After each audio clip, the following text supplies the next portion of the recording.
talkSPORT Sports Update powered by the Nissan Van range. Commercial vehicles built around your business. Search Nissan Vans or head to your local Nissan Van centre. With your headlines at 10:02, I'm Nick Ellaby. Good morning. Arne Slot is very happy to be getting Mo Salah back next week. Even if I had 15 attackers, I still would have been happy if he would have come back. But that's not our current situation. Following the AFCON third-place playoff, Salah's back at the club, he said, threw him under the bus. What does Slot make, meanwhile, of Andy Robertson questioning his own Liverpool future over a lack of game time? I have to give him a big compliment about the things he said. Very mature, and I could understand everything he was saying. Liverpool home to Burnley tomorrow. Man United, meanwhile, under new caretaker Michael Carrick, host Man City live on talkSPORT tomorrow lunchtime. John O'Shea said, make no mistake, after doing well at Middlesbrough, Carrick wants to be a Premier League manager. Listen, I know it's a different club and a different kettle of fish altogether, but he's one that I know is cool and calm and has that stubbornness to be decisive, and he'll rise to the challenge, no problem. Ahead of a fan protest at Spurs tomorrow, we're told Thomas Frank's not the biggest problem. While there were big changes in the summer, Daniel Levy left. I have to remember that ENIC have been in charge for the 25 years that they've been here. And this looks like another season which another failing manager. And it's only really a symptom of the same ownership that we've had over the last 25 years. That's change for Spurs spokesperson Billy Thorpe. He says the club's in crisis and needs signings pronto. Thomas Frank, though, not looking for any short-term options, despite Richarlison's 7-week injury layoff. Daniel Marlin's transfer to Roma is complete. It's thought Tammy Abraham might come the other way. All the latest at talksport.com. And Anthony Joshua's training again for the first time since walking away from that horrific car crash. He's posted a video captioned mental strength therapy. talkSPORT News. A group of British parents who blame a viral challenge for their children's deaths are suing TikTok, and South East Water says most homes in Kent and Sussex are now back on after 6 days without it. Emma has more in half an hour. talkSPORT weather with QuickFit. Today it's raining tyres in our centres, including top-notch brands like Pirelli. Visit your local centre or quickfit.com and book today. Early frost and fog clearing, leaving sunshine and showers, those heaviest in the west and southwest, where hail and thunder is possible. Breezy with average temperatures.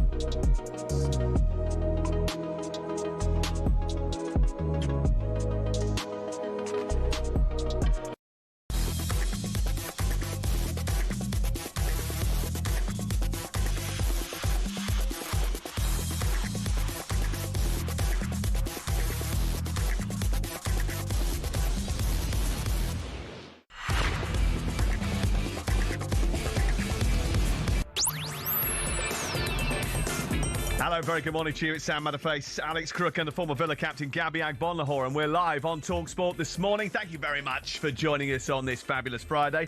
We've got exclusive coverage of the Manchester derby tomorrow, live on talkSPORT, 12:30 kickoff. We're on air at 11 o'clock. Michael Carrick is thrown in at the deep end for his second spell in interim charge of Manchester United. Is this the best or worst start he could have asked for? 03717223344. And what are you expecting from the derby tomorrow? Manchester United always turn up in big games, but Pep Guardiola's team on a stellar run right now. Meanwhile, England manager Thomas Tuchel says players will need the right social skills and personality to make his World Cup squad this summer. What does the modern-day footballer need to be more well-rounded than ever before?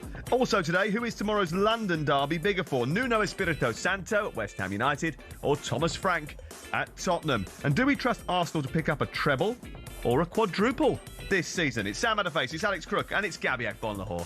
And it's live on talkSPORT. It is Fun Boy Friday on Friday the 16th of January. Good morning to both of you. Welcome back to the show. Alex Crook is with us, recovering from a big night out at the theatre last night. First time in 10 years he's seen live drama. Normally, he just gets that from Gabby when the studio is too warm. And it is a little bit... We are melting in here this morning. Sauna-like, isn't it? When I do a breakfast show with Alan, honestly... You lose weight. He's turning it up, I'm turning it down when he's not looking. Like, he loves it hot. Ray, poor Ray, dripping walking out of here. Are you feeling posh because you went to the theatre last night? Yeah, went to see Dear England, which I thoroughly enjoyed, especially your little cameo. I say little cameo. Honestly, he dominated the second half of the programme with his commentary. Yeah, he claims he didn't get any royalties. Didn't get any royalties from it. Good commentary, by the way. No, because obviously I hadn't really heard that commentary because I was at the tournament. All right, but you've heard it a lot now. Yeah, you kept playing it last night. You did a good job. You're not bad, are you? Oh, thanks. You're okay. Gabby, what did you do last night? I relaxed. Alan was a little bit worried about you because you were doing the breakfast show and then you went back to Birmingham and came back again. This morning, yes. Yeah, I just wanted to go back, see the kids, watch a bit of TV. Is that okay, Sam? Alan was worried about you. I wasn't. He was claiming a rendezvous, wasn't he? What did he say? You got a new bird? Don't listen to Alan Brazil anyone, okay? Hopefully he didn't use that language, but yes. Yes, come on.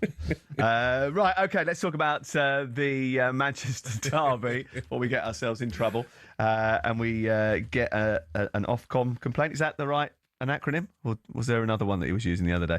How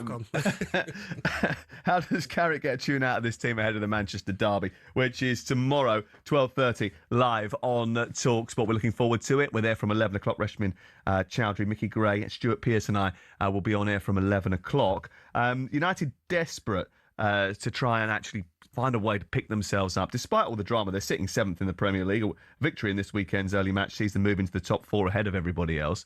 Can you see them raising themselves for this encounter? Because they usually do. Yes, I can. I think it was 0-0, wasn't it, last season? I'm thinking more of just the big games this season. Manchester United away at Liverpool, at home against Arsenal. They play better. I think they will, and what they've got to do, and I'm sure Michael Carrick will, is really have a go at that Manchester City defence. I mean, no Gvardiol, no Diaz, Stones. Yes, they done okay midweek, that defence against Newcastle in the Cup, but Cognac came out there. Mbumo straight in. Diallo's got to start. Just go for it if I'm Manchester United. That's what the fans want to see, don't they, Crookie? Yeah, and actually, when you look at the defensive record, they're not going to keep many clean sheets in these next 17 games. So if you are Michael Carrick, you may as well just decide that actually attack is the best form of defence. You're going to serve up entertaining football, which is what the fans want, and you've got more chance of nicking points by going for the jugular and really going at the opposition than you have by trying to dig in and defend deep, because I don't think they have that capability. Just going through the team, though, they've got to immediately rush back Ahmad and Brian Mbumo, haven't they? Top scorer in Mbumo, and Ahmad is the only real out-and-out wide player that they've got who's available. And he's in great form. 3 goals in the AFCON for Diallo. And I've loved watching him at wing-back because it's so weird when you watch him when he's played right wing-back because... So you want them to go back to a back No, three? I don't want him to play there. I'm saying I want him to play as a right of a front three. I love him to play. But when he's played as a wing-back, he's just been forward. He gets at players. Obviously, defensively, he's not the greatest, but... What do you say then? Do you say Shesko is dropped for the game? Well, this is the issue because, of course, when you go to a back three, it gives you the opportunity to bring in more of those forward players, especially if you adapt one of them into a wing-back role. If you constrict to a back four, you lose one of those attacking options. And when you've got the likes of Mbumo, Ahmad, Mount, Cunha, Seshko, Fernandes, who all want to be in the team, then you've got to sacrifice bodies. And this is the problem when you let a manager come in and dictate your transfer policy by defining one particular playing style. Because did you mention Mason Mount there? Where does he fit in it? In this 4-2-3-1? But where does he fit in, Mason Mount? Well, as an 8 with Fernandes? We were discussing this, actually. He could end up playing a little bit deeper alongside Casemiro because he is quite tenacious. He is a good presser of the football, and he can pass it forward. So he's played that role before, and he could do that, but it's not his best position. No. I wouldn't be too surprised, actually, if they ended up with Lisandro Martinez in there. Well, he did well there against Villa when he came on for Bruno Fernandes, so it's a possibility. Obviously, Cobby started the FA Cup game. Again, wasn't great, and I've been a big defender of Cobby Mainoo, but his last 2 starts have led to defeats at Grimsby and against Brighton. Yes, he does, and not just physically, but I think mentally. Yeah. I think he's been really affected by the fact that he knew the previous manager didn't fancy him. But I guess if you're Michael Carrick, it's nice to be sat here talking about the options that he has, as opposed to a few weeks ago when they were having to bring kids off the bench. Well, it's a good time Newcastle. to take over, isn't it? Because if you looked at the squad when I was there on Boxing Day, it looked threadbare, whereas now it looks a little bit stronger. There's a bit more depth to it. It's nowhere near as strong as Manchester City's squad. I was watching them on Tuesday night in Newcastle, and they, you can bring on Cherky and Rodri off the bench. You're doing a good job. I mean, we want them to play attacking with Manchester United, but maybe Michael Carrick can look at it and say, Doku and Semenyo, they're giving me the Sane and Sterling vibe of like pace. You're going to need 2v1 on both of those players. Yeah. So Semenyo has settled right in, hasn't he? I mean, it was a perfect game to introduce him against Exeter in the Cup. He got a goal and assist. He scored twice effectively, didn't he, against Newcastle with the second one that was ruled out. So sometimes players can take a while to hit their groove at a new club. He certainly hasn't. He scored against United already this season in that amazing game that you did. So, yeah, I think going forward, obviously City are terrifying. But you're right, defensively, you look at that back four and you think, well, actually, there's some goals in this for us. Yes, totally agree. In terms of Michael Carrick himself, do you think he can put himself in the frame for the full-time position by doing a good job here? Not for me, no. I feel that this has to be interim. Manchester United now got, 5-6 months to find the manager that they want. Maybe it's a manager that's managing in the World Cup and they want to wait for after the World Cup. They can take their time now and really find the perfect man for the job. I don't know who that is. It's Deschamps. I don't know, Crookie, because I think they want someone with Premier League experience, which would obviously count against Deschamps, and maybe Luis Enrique has been mentioned as well. Iriola? I'm not sure he's got the personality to make that step up to a club like United. I've got doubts about Oliver Glasner, actually, as well. I think Thomas Tuchel is the one they should go all out for. Will he work in the system, having already turned it down once? Well, that's the problem. But actually, could the system change over the next 6 months? Because who's most under the microscope with this? Is it Darren Fletcher, who's had a couple of games interim? Is it Michael Carrick, who's got 17 games now until the end of the season? No, I would say it's Jason Wilcox. That he decided to fire Ruben Amorim. Him and Omar Barada, obviously under the instruction of Sir Jim Ratcliffe, they've decided to bring in Michael Carrick until the end of the season, and presumably they'll be leading the search for a successor. But if it doesn't work out with Carrick, I think Jason Wilcox is going to have serious questions to answer. Well, I think that is the case. He will be under pressure because if you're the technical director and you've ousted essentially Dan Ashworth and you've decided to take it on, you've pushed ahead with the appointment of Ruben Amorim and that hasn't worked, and then you've decided to go for a change mid-season, you're the one responsible for bringing all the players in. As much as you say it's down to a manager dictating because of the system, actually he's the one who was the overlord of allowing that system to take hold and then bringing in the players. I do think the scrutiny has to come on him. I still look at Manchester United squad and I say, attacking wise, yeah, I like it. Maybe a couple backup players, but defensively, I'm not sure on Yoro. I'm really not. I know he's a young defender, come for a big fee. Lisandro Martinez at centre half, I'm not sure. Left back, I do like Dorgu. I think he's the better option than Luke Shaw at left back. I think he's proved in the last few games what he can do. Don't you think he's better a little bit further up? Yeah, he can do. He's more of an attacking player than but he's not going to play there, is it? He's played there recently because Diallo's been away and Mbumo's been away. But really, he's played in 4 different positions in the last 5 games. Yeah, that's because of other players being out.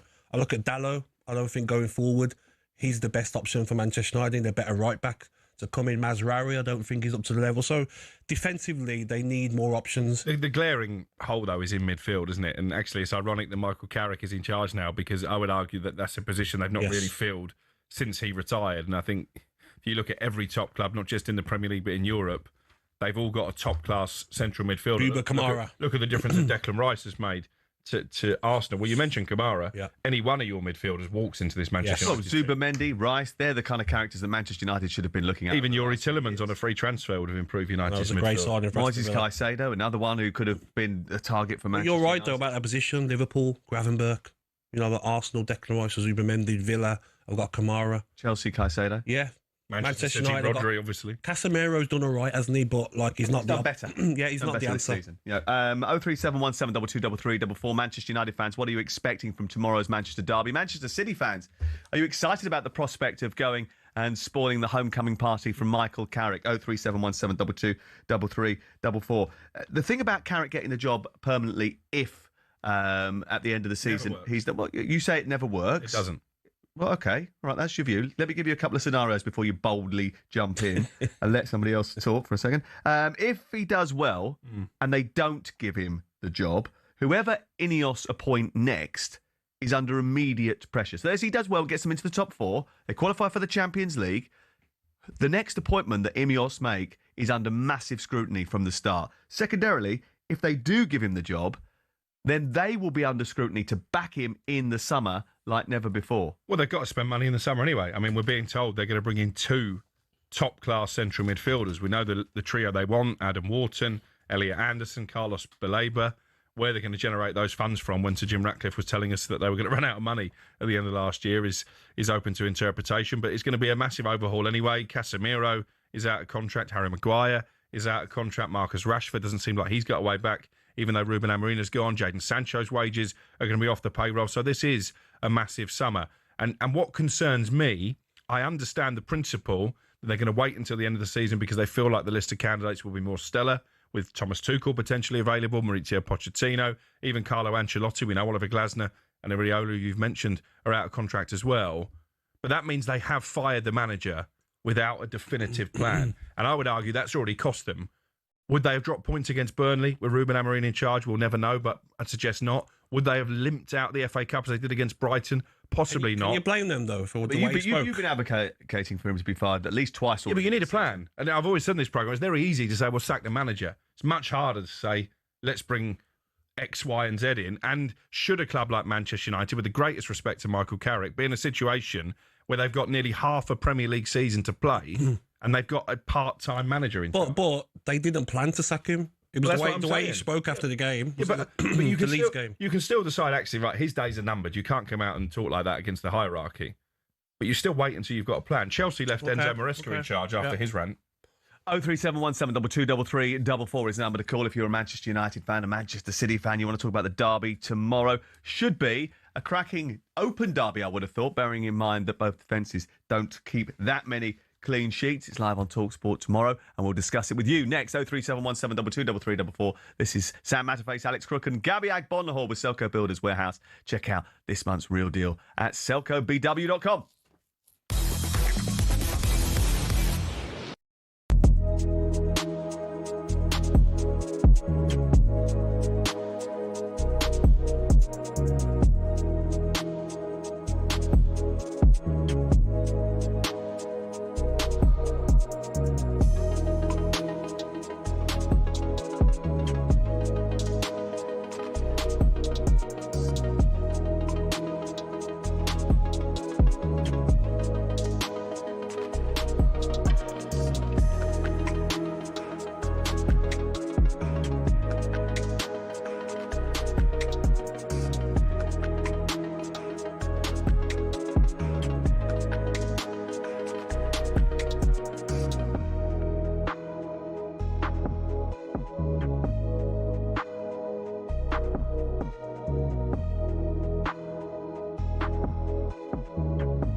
It is talkSPORT with Sam Matterface, Gabby Agbonlahor and Alex Crook. Did you turn that temperature down? Because it's got a little bit hot and sticky in here. It has, mate. It's a lot better now. During the break. Crook's had to take his jacket off. Well, I feel overdressed. which makes a change for you, to be honest with you. It's like being at home, this, because Mrs. Crook is obviously very cold-blooded, so she has the heating on full blast. Not wrong, mate. I'm the same. She's in dressing gown. She's got a sheet over her. I'm sat there in my pants. Why is she cold-blooded? Oh, she'd have to be, I suppose. Right, so Jim Ratcliffe and at least one Glazer family member were at the Manchester United training base yesterday to support the interim manager, Michael Carrick. They were due to hold an ExCo meeting of senior management in a different location, but it was moved to Carrington so they could speak to Carrick before the first game after his second caretaker tenure. Is it a good thing that the hierarchy are there to put their arm around him and give him all the encouragement that he needs? You're not going to get me praising the Glazers for turning up at the training ground. It'd be interesting to see if they're at the derby at the weekend, because normally they only attend when it's a cup final at Wembley. Listen, I think that just highlights Ineos and Sir Jim Ratcliffe and Jason Wilcox and Omar Barada have got most of the grief, but they're basically just a shield for the Glazers. The problem with this football club is not since Ineos came in. You can argue they've not made it much better, but it goes back to when the Glazers first came in, and basically have just run the institution into the ground and continue to do so. Michael Carrick obviously spent a lot of time actually thinking about who he would bring in alongside him when he was thinking about getting the job, when the job was first floated. I think we probably had that discussion last Monday when Ruben Amorim was sacked. I think he was alerted pretty early that they might want to speak to him about it. It took 8 days before it was ratified, so he had a lot of time to think about it. And whilst he was thinking about it, he wanted to make sure he had the right backroom team in place if he decided to go in. He's got Steve Holland, very experienced coach. He's got Jonathan Woodgate, who he worked with at Middlesbrough. He's got Johnny Evans, who was working as the loan manager at Manchester United, then was called back in to help Darren Fletcher last week, and he's kept him on, and Travis Binion as well, who is part of the coaching staff. What have you made of the makeup of the coaching staff? Because one or two ex-pros have sort of praised it. Which ones? And some of them have criticised it. Listen, I think Steve Holland is such a respected coach, isn't he? Yep. You know, yes, we didn't win the World Cup. We didn't win the Euros under Southgate. Steve Holland was coach for Southgate as well. But he's an experienced coach. And he's going to help Michael Carrick. And then maybe Johnny Evans and Jonathan Woodgate are his friends, but they've got experience as coaching as well. Especially Johnny Evans has got not got much coaching experience. Jonathan Woodgate has. Well, that's not how I understand it. How I understand the sort of makeup of the coaching team the idea was to bring in the right mix of voices, different voices, to make sure lots of different angles were covered. You've got Steve Holland, who is one of those sort of very well-respected coaches. He's not going to be the player's mate. He's not going to be in and around the dressing room slapping everybody on the back of the head and saying, having a bit of banter. Jonathan Woodgate will do a little bit more of that because he's closer in age to the players. He's got a very good personality. He's very loud. He's sort of part of the group, and he's a very good defensive coach and known for that. So you've got two very experienced coaches, or one experienced coach and one very good young up-and-coming coach, two different types of personalities. You've got Johnny Evans, who's quite quiet and thoughtful, and who is a link to the club. I don't know if Johnny would have stayed in that group if Darren Fletcher had accepted the role to stay with that part in and not go back to the under-18. So does that tell us that they already pretty much decided on Carrick, and that's why Johnny Evans came back in the first place? No, because I think if Darren Fletcher had stayed as part of that coaching team, there might not have been a role for Johnny Evans might not have been involved in that. Roy Keane was scathing, wasn't he, on the fact that he calls him Fletch, Darren Fletcher give Johnny Evans a job, and then Michael Carrick has given Johnny Evans a job. He seemed a bit bitter, Roy Keane, when he's talking about it. Well, maybe he didn't know that Darren Fletcher had been offered the job as part of the coaching staff, and actually Johnny probably would have gone back to his lone role or maybe have gone into the under-18s if Fletcher had stayed with the first team group. But isn't it a problem with some of the Manchester United ex-players? Because the failures of Manchester United, these players, all of them have got a podcast. All of them are non-stop being negative about the football club. You're an ex-Aston Villa player. Yeah, but I'm not negative about Aston Villa. Well, because they're doing well at the moment. No, maybe I wouldn't be negative if they wasn't. If they were in the same situation as Manchester United. Listen, I don't think it's a pundit's job. Doing your job properly. I don't think it's a pundit's job to see things through certain coloured spectacles. I think that ex-United players have had more than enough ammunition to be negative, and I don't speak for all Manchester United fans, but I do just sense that some supporters are getting a little bit fed up with the ex-players coming out and sticking the boot in every time. I think what Roy Keane said about Sir Alex Ferguson, I articulated this on our podcast, was was a low blow. Yeah, but to say the best manager probably that English football's ever seen is quotes hanging around like a bad smell. Yeah, they've got it's classless. Yes, they have, but let it go. It's a long time now, and I do wonder. You're constantly disrespecting people. No, but I do wonder whenever Roy Keane speaks, is there always an element that he is settling the old scores? But I think for me, like Manchester United fans, 99% of them have all said you're out of line there, Roy Keane. Sir Alex Ferguson, the best manager the Premier League has seen, a legend of the football club.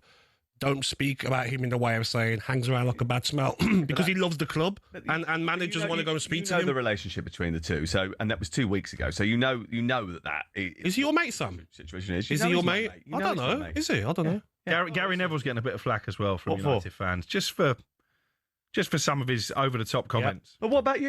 You'll get that as well. He'll get that. Yeah, That's probably. what happens when you are in the public eye and you're giving your opinion and you're coming out and you're saying what you believe. We all get it. Everybody gets a bit of flack because if you put your head on the chopping block and you have an ardent statement or you have an out there view or you're just very passionate about it and you're quite happy to articulate your thoughts, then people will come for There's a difference between passion and then someone being bitter. The way you were speaking about Johnny Evans, I'm like, what's happened there? Is there a problem with Michael Carrick as well that we don't know about? You've got your own grudge to bear with Roy, so you're in the same boat. Is there a problem with Sir Alex Ferguson? Like, how can you have a problem with Sir Alex Ferguson? Like, how? So I listen. I actually thought Roy had a point when it comes to Fergie, and take nothing away from his legacy. He gave me, as a young United fan, the best times that I'll probably ever have as a football supporter. But who was the captain?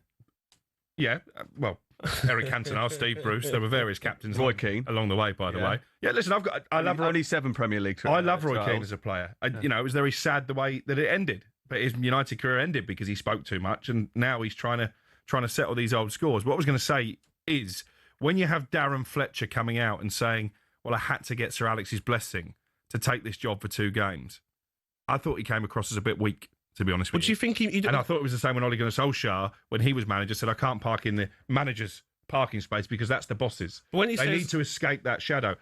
I've got no problem with Ferguson. You agree with the sentiment? I agree with the sentiment. I thought the words were class. When he says he has to, it doesn't mean he has to. He's saying, like, out of respect of what this manager has done for this football club, I want to speak to Sir Alex Ferguson. Why not? Get a bit of advice for him. Get a bit of advice, but to say he needed his blessing. No, he doesn't need it, but he's just saying, I want to speak to the boss, the gaffer, Sir Alex.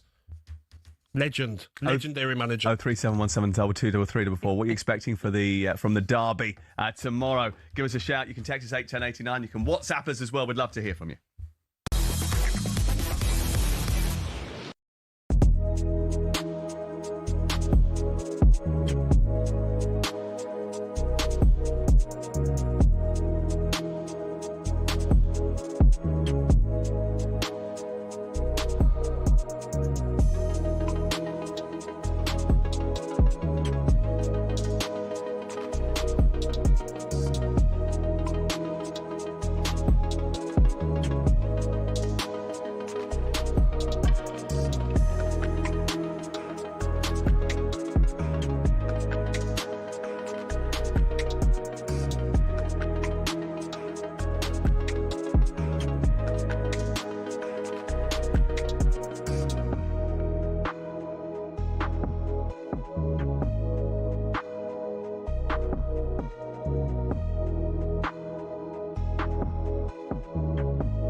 Thomas Tuchel's looking for more than just talented footballers in his England squad. He wants good blokes as well.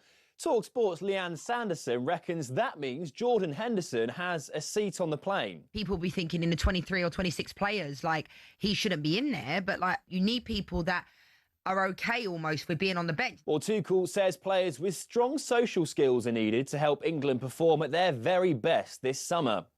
Elsewhere, ahead of his first Premier League game as Chelsea head coach, Liam Rosenior has this crucial message. I had a meeting today with the players about washing your hands, the basics, which is really important, and hopefully we can contain it. A virus is ripping through Chelsea. Liam Delap and Jamie Gittins missed their midweek game. Brentford go to Stamford Bridge tomorrow. Roma have completed the signing of Donyell Marlon from Villa. The Dutch striker played 46 times over a year for Unai Emery's side. But Fulham's Welsh wizard won't be going anywhere in this window. Zero chance for him to leave the club in January. I want to clarify, because I said that we have to enjoy him for 1 month, 2 months, another 1 or 2 years if you can renew with him. Marco Silva says Harry Wilson is a huge part of Fulham's future plans, but he's out of contract this summer. And Anthony Joshua is back in the gym. He's posted a video of himself boxing. That's for the first time since a car crash killed 2 friends and colleagues in Nigeria.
It's talkSPORT, it's Matterface, it's Alex Crook, and it's Gabby Agbonlahor as well. We've got loads of calls, 03717 223344. If you want to get in touch, you can do. There's loads of text messages as well, which we'll get through WhatsApp messages, 03717 223344. We're here through to 1 o'clock. Remember, tomorrow we got the Manchester Derby, the 198th Manchester Derby, live on talkSPORT. Really looking forward to what will be a hot atmosphere at Old Trafford. Liam is a Manchester United fan. He joins us now. Hi, Liam. Good morning. Thanks for having me on again, lads. Thank you very much for coming on. We appreciate it. No worries. Got a quick question for Alex Crook. I've just heard him say, and it's absolutely baffling me. I'm just hearing this all the time. He just mentioned there that United are potentially after 3 more midfielders. Two. I said they want to bring in 2 top midfielders in the summer. Yeah. Yep. No, I just don't understand why we are. I mean, the midfield, obviously, as we know, it needs to be stiffened up a bit. I mean, Casemiro and other players there have not been great. We know we need to strengthen there. But I think everyone's forgetting, correct me if I'm wrong, I might be wrong here, but that defence are not capable of putting up a front against anybody in top-flight football, especially in the Premier League. I mean, why are we not looking at the back line to try and stable the ship? Because, I mean, City, the call was made, so obviously you guys are after the result Saturday. I mean, I'm hoping that we could potentially turn up. You know, going forward, we're okay. Let's be honest. We've got a good attacking threat now. Yeah. I mean, especially after City winning 10-1 the other week. I mean, if they want to put the burners on, we could be in big trouble. I mean, that defence, I mean, I would love to know why we are not recruiting defenders. I mean, that is what's stabling the ship at the back, you know. And that's a good point, actually, because if we have a look at the statistics here, Liam, only Nottingham Forest, Leeds, Bournemouth, Wolverhampton Wanderers, Burnley and West Ham have a worse defence than Manchester United. But Manchester United have one of the best attacks, statistically, in the league. Well, first and foremost, I'm not in charge of recruitment at United. If I was, I wouldn't have signed Patrick Dorgu or Manuel Ugarte. But I think they feel that Lenny Yoro, I know he's having a difficult time at this moment. Aidan Heaven certainly have bright futures. Obviously, they've got Matthijs de Ligt to come back from injury. Martinez himself is just back from injury, and if he can stay fit, I believe the hierarchy feel that he is more than capable of propping up a defence. Gabby obviously disagrees. I think they do need defenders. I think they should certainly be part of the conversation when it comes to Mark Gay, for example, but I think it tells you how far United's stock has fallen, that if they were, he would probably choose to go elsewhere. They could do worse than someone like Marco Senesi at Bournemouth, who's proven in the Premier League. But I think they feel that one of the reasons they're leaking goals is because they get overrun too often in midfield. Now, for me, that's because it's an area of the team they've neglected for the best part of a decade. Liam wasn't accusing you of not recruiting the right players. He was just asking you that why Manchester United. I'm just making the point that the recruitment's been shoddy. You were being a little bit more defensive than Manchester United have been this season. We know, we got it. Liam, thank you very much. We appreciate your call. 03717223344. James is a Manchester United fan. Hello, James. How you doing? You okay? Yeah, we're good. What do you reckon ahead of the derby tomorrow? What's going to happen will happen ultimately, won't it? Let's be honest. I think United are good at turning up in big games, but naturally, look, to be fair, I'm not even concerned about that. It's Crookie I want to pick up on, because Crookie is just the most contradictory United fan I think going, aren't you? Crookie, come on.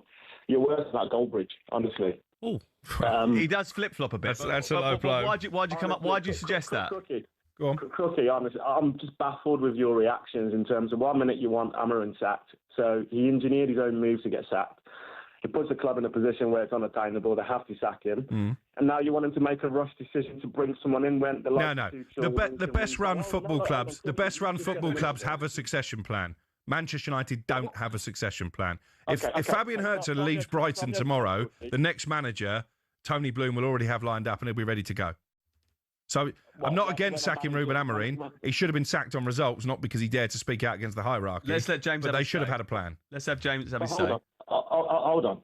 A succession plan doesn't mean waiting for the best managers to come in. Obviously, that can be also a succession plan naturally, because if there's no one in the market, it doesn't mean you go for the next not best person who's fit for the role. So you think they know who they want? Yeah, they've got that ready to go in the summer. Who knows? Tell me a club that knows what manager they want. I just did. Brighton. Chelsea. No. Chelsea knew that. Chelsea, we wrote about in October that Liam Rossini would be the next Chelsea manager. Now, whether you think that's the right thing or not, they knew what they were going to do. Okay. Manchester City will have a plan for post-Pep Guardiola. And if United appointed Liam Rossini, you'd be up in arms and saying he's not best. But at least they have a plan. United don't have a plan.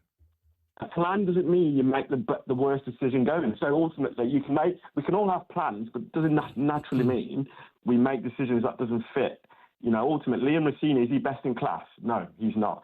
But he might do a decent job for Chelsea. But if United did that, you'd be absolutely up in arms about how can they appoint Liam Rossini, blah, blah, blah, blah, blah. When we all know Luis Enrique, Tuchel, Glasner, all of these managers are becoming available end of the season, right? So you wait. We see what happens. We see what happens with all these players in terms of the likes of Casemiro.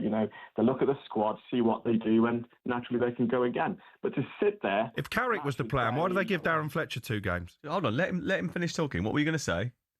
Why did they give Darren Fletcher 2 games? Yeah. How many clubs of the size and stature of Manchester United have 2 interim managers in the space of 3 weeks? 2 interim managers? Come on.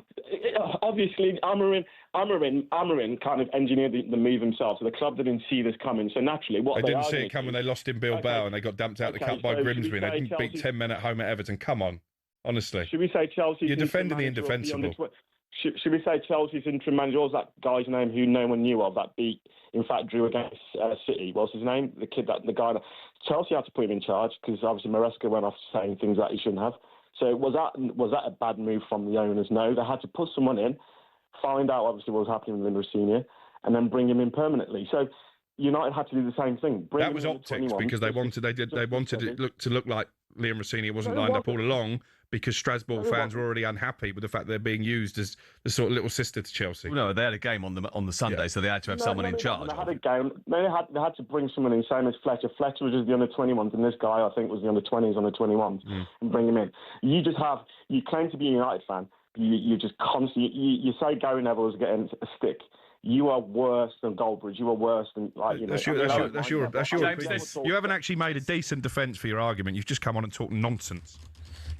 03717223344. Well, no, he didn't. He wasn't talking nonsense. What he said was, and I thought this was quite true actually, is that sometimes having a plan doesn't mean that you've made the right decision. You can have a plan. You can all have. They haven't got a plan. No, but hold on. Listen to other people. They're trying to tell you something. He said to you that it wasn't just that actually that it was about bringing in having designs on having a great manager in the future. It was if you have a plan that isn't the right plan, then it's not worth having a plan. It's not as bad as not having a plan. Ineos don't seem to have had a plan since they got into I know, the but what he's saying is that you can have a plan and it be a rubbish plan. That is possible too. Sam, but I think they didn't plan on sacking Amorim. What he says, they had no choice. But they had it in the back of their mind that if there was going to be an issue, they knew they would have to bring in a caretaker. Of course. So they brought in two. Michael Carrick. And Michael Carrick till the end of the season, which you think is a sensible decision? I think it's okay. Does it excite Well, what me? else would you have done? I don't know, because I'm not in charge of the football club. I don't have a plan either. But there might be a manager that they're looking at that's not available now until the summer. They're hoping that one of those big names takes the job in the summer. And is that better, waiting for someone to come available in the summer when the market is a little bit more fluid? Is that not better than making a rush decision now and appointing somebody who is not best in class? Maybe, but again, I would argue that they should have probably just kept Amorim in charge, just patched up their differences. But you wanted him sacked. Yeah, because of results. But they've not sacked him because of results. They've sacked him because their ego's been dented by what he said in that press conference. So in an ideal world, how would you have seen the season map out? This year? Yeah. Well, obviously, in an ideal world, I would hope they could finish fifth, which is what I predicted at the start of the season. That would have been Champions League football. Do I think that would have happened under Amorim? Probably not. But bearing in mind the we're results, in a better position now for it to happen? Again, probably not. But bearing in mind the results that have happened, would you have made the change during the January transfer window, or would you have waited till the summer I think I'd have waited and till sacrificed the possibility of finishing in the top five? You could argue they've done that anyway by putting a caretaker in for 17 games. If that can be seen as writing off the season, can't it? Or can it be seen actually as making a reaction in order to not write off the season? I don't think does it depend on your perspective? Everyone's got different views. We've all got different opinions, right? You've got an opinion. James had an opinion when he came on. Wasn't it Liam had an opinion. 7 or 8 months ago that Sir Jim Ratcliffe said that he's got 3 years? I mean, it's more recently than that. More recently than that. Probably 4 months ago. Exactly. So in my mind, I don't think they were planning on sacking him, even after bad results, because look where Manchester United were in the table when Amorim left. I think what he said after that Leeds game, they says, you know what? You don't speak about hierarchy at a big club like Manchester United like that. All right, you're out. No plan. Okay, Fletcher, Darren Fletcher, quickly, you get in there. Then it's going to be Ole Gunnar Solskjaer. No, it's not. Okay, then now it's going to be Michael Carrick. Panicking, probably thinking the big managers that are out there aren't available now. And get Carrick into the summer. And then... And the other question I would have, why did they only interview people with links to United? Carrick, Solskjaer, Van Nistelrooy.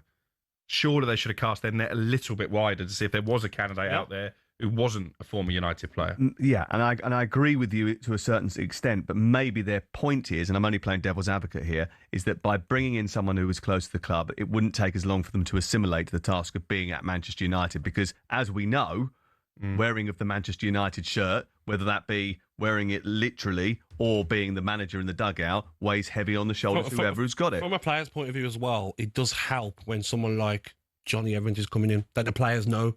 It always helps. Then a brand new backroom staff. Jonathan Woodgate, the players will know, like you said. Johnny Evans, a lot of them played with. 03717223344 is the number to call. We've got loads of text messages, loads of calls to get through as well. We do welcome all of your views, by the way. Doesn't matter what you say, if you agree or Even not the ones agree. who talk rubbish. Alex Goldbridge over here. 03717223344. That's the number to call if you want to come on and have a chat with us. We like it. It's spicy. It's hot in the studio this morning, and it's not just because the temperature was turned up, I presume, earlier. And we're seeing us the other side of the break.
It's talkSPORT. Friday never fails to deliver, does it? Eh? I love Friday. Do you love Fridays? Oh, you don't get this on a breakfast show, though. These arguments. 03717223344 81089 on the text. This is from Mossy, the Leeds fan. Top show, guys. Every fan base has got one. I thought Manchester United was Goldbridge. Then Alex Crook came along and said, hold my beer. if he was a Leeds fan, thankfully he's not, he'd never get in Ellen Road. The caller James needs to shake his head. Crookie should be in Jason Wilcox's job, says Jimbo in Belfast. Positive. Crookie's right, says Ben Brazier. Manchester United don't have a plan. They have a consistent. They don't have a consistent style or vision. Brighton do, Brentford do, City do, and they're all better than United. That's from Ben. Rarely agree with Crookie. He's genuinely reactionary, sensationalist merchant, but he's absolutely correct about Manchester United. The club is a shambles, and Ineos has made the club worse. United do have a plan. It's just that Mr. Crook doesn't like it. Are they watching the money? In other words, do they not want to buy a manager out of his contract? 03717223344. Can you talk about something else, please? And remind Alex Crook it's not 1995 and no one plays 4-4-2. Manchester United, please stop calling them United, are just a Juventus, decent in the 90s, and other teams have overtaken them. They've had their successful period, like Liverpool in the 80s, Chelsea in the 2000s. All this talk about Manchester United, who they should sign, it's just a load of nonsense. That's from Richard. That's fair, Crookie. Who's he support? I don't know. He didn't say. Interested to know. I think Manchester United fans do live in the past a lot. Last Premier League, what? I agree with that. I agree with that. The new Manchester United is different. He did admit to us, by the way, in the break, listeners, that maybe sometimes he reacts with a little bit of emotion. Yes, but I mean, he said two things there. One, he compared me to Mark Goldbridge. That reeled you in, didn't it? I actually go to Old Trafford every now and again. And two, he accused me of not being a proper Manchester United fan. Now, I've known you for a long time, Sam, and the one thing you can't accuse me of is not being a genuine Haven't you got a couple of teams, though? Who's your other team? No. Portsmouth? No. He wakes up in the morning, he puts on his Manchester United robe, drinks out of his Manchester United cup, wears his Manchester United pants and his Manchester United socks. Do you know what? And then watch the treble DVD. When he first came in here, we had to tell him to stop wearing Manchester United clothes because the only clothes that he's got that are not work clothes are Manchester United retro kits. He might be spinning it a little bit there, but I'm not. But yes, you're right. And actually, I spoke to an executive of another club a couple of weeks ago, and he said that whenever you walk into the boardroom at Old Trafford, it just reeks of a club that is stuck in the past. Yes. And I think that is an issue. You can embrace the past in order to have a better future, but you can't live in the past. And I agree with you. I'm guilty of it. But I think more important, there are people in positions of power at the football club who live in the past. And this is not Manchester United from the mid-90s. It's good. Go on, here we go. You were shocked, weren't you? That he defended Roy Keane more than he How long have you known him? 2 years? I did try to defend. Sam. I tried to interrupt you so that you didn't keep going Sam, down I would not want a friend like you, mate. Would you not? No. Well, luckily you haven't got one. Yoni is a Manchester United fan. Hello. Hello. Hey, Yoni is going to be a friend to Alex Crook because he wants to defend him, doesn't he? And quite rightly so. Go for it. There's James caller before. Oh my God, what a load of nonsense. Instead of praising Alex for always talking out, speaking the truth and saying it the way it is, because millions of other people with mics and loads of fans and a lot of people listening and big audiences, they're just glazer puppets as they call by fans, and they just hide behind the real problems. And Alex is always calling it out the way it is. So instead of praising you, he's starting your words and garbage. All that's nonsense. Such nonsense. Thank you. Appreciate that. Brooke. Well done. Yoni, thank you very much. How related are you to Alex? Just support the same. Actually, I'm only joking. And what do you think about the derby tomorrow? Tell me what you think about the derby tomorrow. I think we're going to... my heart's saying we might do something, but in reality, we're probably going to lose. But it is what it is. It's fine. It's City. They're one of the best teams in the world. But in a derby, anything can happen. It's Old Trafford. Maybe a bit of a new manager bounce. Let's hope. Okay, well, we're doing it tomorrow live on talkSPORT 12:30. We'll be there. Will you be there for that one? No, I'm at Chelsea Brentford tomorrow. We did debate it with the football editor, but we decided you'd be best placed to do it. Why is that? Because I wouldn't react with emotion, I think. Probably. I think was the idea. Marco Silva is the man for Manchester United, Premier League proven and tactically very flexible. Out of contract in the summer. Lewis, the Manchester United fan. Manchester United do have a plan, says one texter. They want McKenna. They just can't get him. They will hope Ipswich miss out on promotion. Oh dear. Why oh dear, Crookie? What, you don't rate him? You saw Ipswich in the Premier League having spent a bucket load of money, and they've not exactly torn up the Championship, have they? Not for me, McKenna. I always listen on a Friday until Alex Crook starts spouting off. We need some slow sort of romantic music for this one. I always listen on a Friday until Alex Crook starts spouting off. The caller who said he was like Goldbridge was spot on. As soon as Sam gives him a good argument, Crook says, I'm not in charge of Man United. If Carrick was put in place, as soon as the manager was sacked, Crook would have been moaning, saying, look at all the candidates, don't just pick him. That's what they did. That's from Nick in Lincoln. Alex Goldbridge is having another good morning, isn't he? He's great on facts and figures, but when it comes to giving an opinion about United and their travails, he's out of his depth. The bloke just runs rings around it. Did he know really? To the point where he was just plain rude. You're so rude. Hilarious. Andrew in Basingstoke. Someone please give Crookie a dummy. Honestly, I've never had such a petulant child sulking at the fact that someone had a different opinion to him. He does not like it if you've got a different opinion to him. I'm all open for debate, but he didn't actually make any argument, did he? Yeah, you're all right for a debate as long as you're right.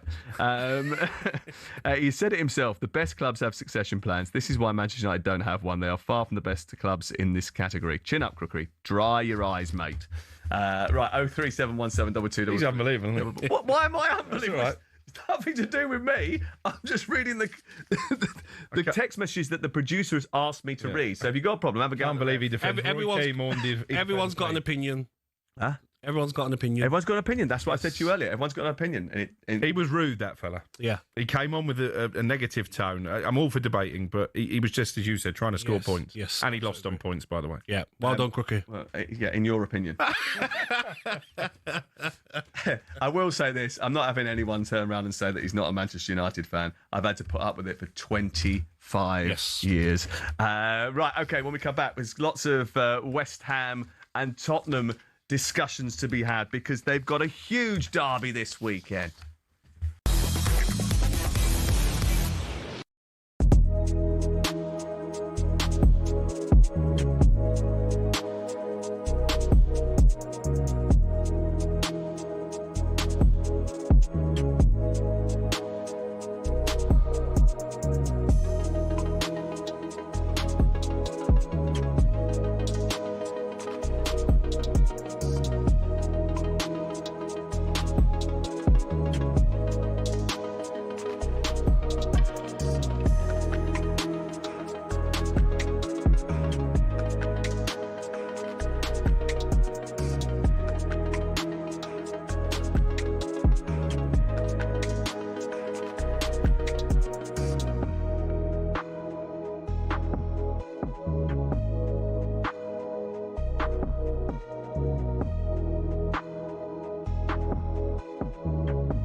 talkSPORT Sports Update, powered by the Nissan Van Range. Commercial vehicles that go the distance for your business. Search Nissan Vans or head to your local Nissan Van Centre. With your headlines, just coming up to 2 minutes past 11, I'm Nick Ellaby. Good morning. Arne Slot says he'd be happy to have Mo Salah back, even if he had 15 fit attackers. Mo has been so important for this club, for me. So I'm happy that he's back. Slot hopes Salah could be ready to face Marseille in the Champions League live on talkSPORT next Wednesday. Meanwhile, Slot's called Andy Robertson mature and impressive for keeping any doubts over his Liverpool future close to his chest. I think every player should have the same feeling about his current position, and that is that he's not starting every game. Liverpool host Burnley tomorrow. Now, we're told West Ham's want-away midfielder owes the club a relegation scrap. Here's Tony Cottee on the Lucas Paqueta situation. The club stood by him when he had all this stuff going on with the accusations and the FA after him. That West Ham stood by him. They kept him on full pay. He was still playing, and he owes the club. He owes the fans. Paqueta wants a return to Flamengo in Brazil. We're told they're preparing a second bid. West Ham go to Spurs tomorrow in the Premier League's unhappy derby. Before the game, Tottenham fans will protest against their owners and demand January signings. Roma have completed the signing of Donyell Marland from Aston Villa. That could grease the wheels, allowing Tammy Abraham to come the other way. Ruud van Nistelrooy is joining the Netherlands coaching staff. He'll work as Ronald Koeman's assistant from February the 1st. And as England World Cup preparation plans ramp up, the FA are looking at playing 2 warm-up games at Disney World in Florida. Thomas Tuchel wants testing opposition in hot American conditions. More at talksport.com. talkSPORT News. A group of British parents taking TikTok to court over the deaths of their children say it's about accountability, and South East Water's restored supplies to most homes across Kent and Sussex. More from the news team in half an hour. talkSPORT weather with QuickFit. Whatever the winter weather, Bridgestone Turanza all-season 6 tyres. Guaranteed for 25,000 miles. Book today at quickfit.com. Conditions apply. Sunshine and showers, those heaviest in the west and southwest. Hail and thunder possible there. Breezy with average temperatures.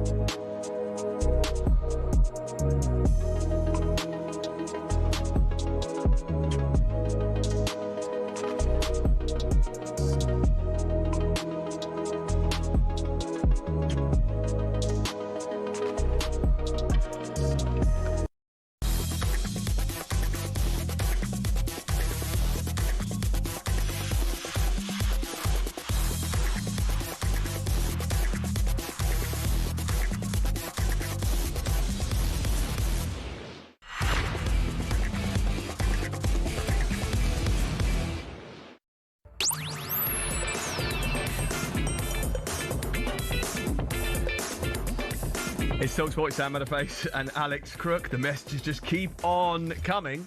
Are you all right? You calmed down now? We gave you some sweets outside.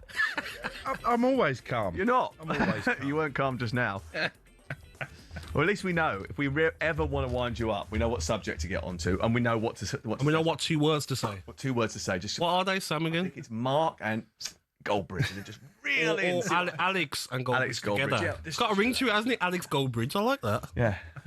Interesting. Crookie. Absolutely hilarious. Crookie's like, move on. Come on, West Ham, let's go. Oh, yeah, should we talk? Can I just say though? Oh, here we go. The referee out there, he's a coward. Right? he lined You're up, starting for him now. He lined up Sam with all those negative texts. He would never have done that to Simon Jordan. Hold on, never. Unbelievable. Hold on, the ref. That's a yellow card. I'll defend the ref here. The ref. Were you just putting in a representative list of messages compared to what you were getting in the other end? Yes, he was. Yeah, but if we just put out the nice messages, that's not good, is it? No, I agree. We have to give balance. This is about opinions. You know, Yes, it can't just be Crookie's opinion and then that's it. No, listen, I agree. If you're going to have strong opinions, sometimes you're going to get pushed back. Exactly. But if you're going to push back, at least have an argument. That fella did not. Relax your hands, Crookie. Why are they so clenched? What is the matter Relax with your you? hands, Calm mate. down. This is a different vibe for you from breakfast, isn't it? Yes, breakfast is fun and we laughed. You guys are very, very angry. You guys or just you guy? Yeah. 037172233 4 if you want to get involved in the next debate, which is tomorrow's big London derby. Tomorrow we see Nuno Espirito Santo take his West Ham team to the Tottenham Hotspur Stadium. Thomas Frank under a little bit of scrutiny as well. Spurs knocked out of the FA Cup by Aston Villa this week. They've won. They've lost 30 games since the start of last season. Tottenham Hotspur. Who's this bigger for? Ooh, West Ham. Well, what are they, 7 points off? Yeah. They've got to use Spurs' poor home record to their advantage. If you get that first goal, the Spurs stadium, they will turn on the players and the manager. I think it's bigger for West Ham because they're running out of games, Sam. You don't want that lead to that gap to be 10 points. Winless in the last 10. points. Is this the best opportunity they've got of getting a win because of Tottenham's home record? I would say that, but then I look at West Ham as a team and I look at the squad of players that they've got. And I know we'll come on to someone that I'm fuming with, Paqueta. I think what he's doing at the moment is disgusting to a team that have given him everything. But I just look at what West Ham have got available. Probably not enough to get a win against Spurs. But with that home record Spurs have got, this is their best chance. Who do you think it's bigger for? I think probably Thomas Frank, because it seems like the noise around Nuno Espirito Santo was quiet, and obviously they've backed him in the transfer market. They've signed a lot of players that he's either wanted or are affiliated to his agent, George Mendes. I think David Sullivan is determined at this stage to try and stick with the manager. But Thomas Frank's got a battle on his hands, hasn't he? I think A, to win the fans round, and B, I think if you look at the body language of some of the players, it proves to the dressing room that he's the right man to take the club forward as well. They've just appointed Johnny Heitinga as assistant manager. They have, which is quite interesting to give him a bit more experience. What I would say as well, though, does that show as well that the club is supporting the manager? I think so, yeah. Again, I don't think they want to change manager mid-season. And when you hire someone like Thomas Frank, Gabs, you know that you're hiring a project manager. You look 100%. At his previous clubs when he was in Scandinavia and at Brentford, his tenure didn't start particularly well. No, of course not. I mean, winning one of his last 7 in all comps, not good enough. But watching the Villa game in the FA Cup, first half, those players were not playing for the manager. They were not. Second half, they were. But I noticed it in that first half. They were not running around. They weren't doing the basics. They'd switched off. I actually felt sorry for him on the sideline. Like he's not getting a tune out of them. Well, it was interesting, actually, because I thought first half they were really average, actually, yeah, for they were. The first 45 minutes. And they were much better in the second half. And, you know, maybe if they'd started like that, the game might have been a little bit tighter. Aston Villa looked like a much better coached, more organised team than Tottenham Hotspur, which would be of concern to me, especially in a big FA Cup tie like that. And obviously this game is so important for them because not only the situation that they're in the league and the fact that they need the points to keep pushing themselves on, they currently sit 14th at this moment in time, but actually because of the home form being so bad, they can't afford to not turn up in the North London derby against Arsenal, not turn up against Chelsea at home, and not turn up against West Ham in their stadium. In the case of Lucas Paqueta, I know you want to get onto this. Where are we at with the current situation? Because he said he had a knock and asked not to be included in their win over Queen's Park Rangers at the weekend. But West Ham sources are suggesting that might not be the full story. Yeah, I think people close to Paqueta are saying he's struggling with a back injury and that's why he's not trained this week. That's why he didn't play in the FA Cup game, why he probably won't play against Spurs this weekend. If you speak to people close to the hierarchy at West Ham, they will say they suspect he now is that maybe they'd be willing to do a permanent transfer, but loan him back to West Ham because I think Nuno is keen to have him involved for the rest of the season. Actually, I was speaking to a West Ham fan on the train on the way in this morning. He told me to keep you in check, which, you know, we don't need to keep you in check. But he was saying, nice guy. and I think this reflects a lot of the West Ham supporters, that actually Paqueta's form this season has not been great and they wouldn't be that devastated to see the back of him. But for me, Sam, and Alex, I look at the summer. There was talk about Aston Villa and it didn't happen. And then he scored against Nottingham Forest away. And he made the celebration of like, I'm staying, love this club, I'm staying. And then his form has been so poor for the rest of the season so far. Only 4 goals, 1 assist in 18 Premier League games. But is that down to him or is that down to the whole club? No, it's down to him. The way the team are playing, I watch him. I watch him though. You're a number 10, you're a star player. Make something happen, do something. Yes, he scored a couple of decent goals, but the going's getting tough. You're 7 points off it. You need your big players to turn up. You're part of this mess. You're part of the problem. You're not turning up in games. Don't then miss games because of a back injury. I've been a footballer. That's the one place where players who really don't want to play or try and get out, they'll say back injury. Yeah. Because it's one that you can't really prove. You can't really do a scan. Like a hamstring, you've got to do a scan and you can see a tear or a calf or a knee problem. It's going's getting tough and you're being a coward. You're letting your club down. You're letting your teammates down. If I was in that West Ham changing room, I'll be booting him every training session. So you're saying that he's trying to force a move away from West Ham United and he's not properly injured? That's what I'm saying. I'm saying that I look at him and I'm saying, get out there and help your team. These fans have suffered.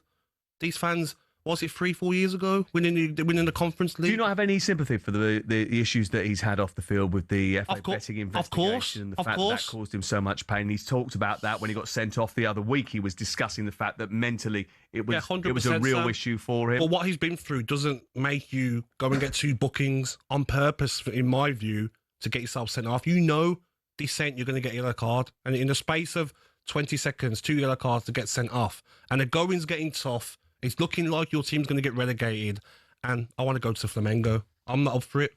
I guarantee you, 15 years ago, he'd be getting lifted up on a training pitch every day. He'd have to go and train away from the rest of the team. Just on those 2 bookings against Liverpool, I mean, he's not here to defend himself, and it is just your opinion that he got himself booked on purpose. There's no suggestion that is the case. It was brainless either way, wasn't it? It wasn't the best of decisions he's ever made, but he admitted that afterwards, didn't he? Great. That'll make West Ham fans. If you walk over to a referee and you're non-stop at him, your teammates, your opposition teammates are saying to get away, you're going to get booked, then you go back and do it again. Come on, Crookie, you know the rules. Do you know what I find ironic about all this? Is that clearly this is a player who doesn't want to be there anymore. His performance is befitting of someone who wants out.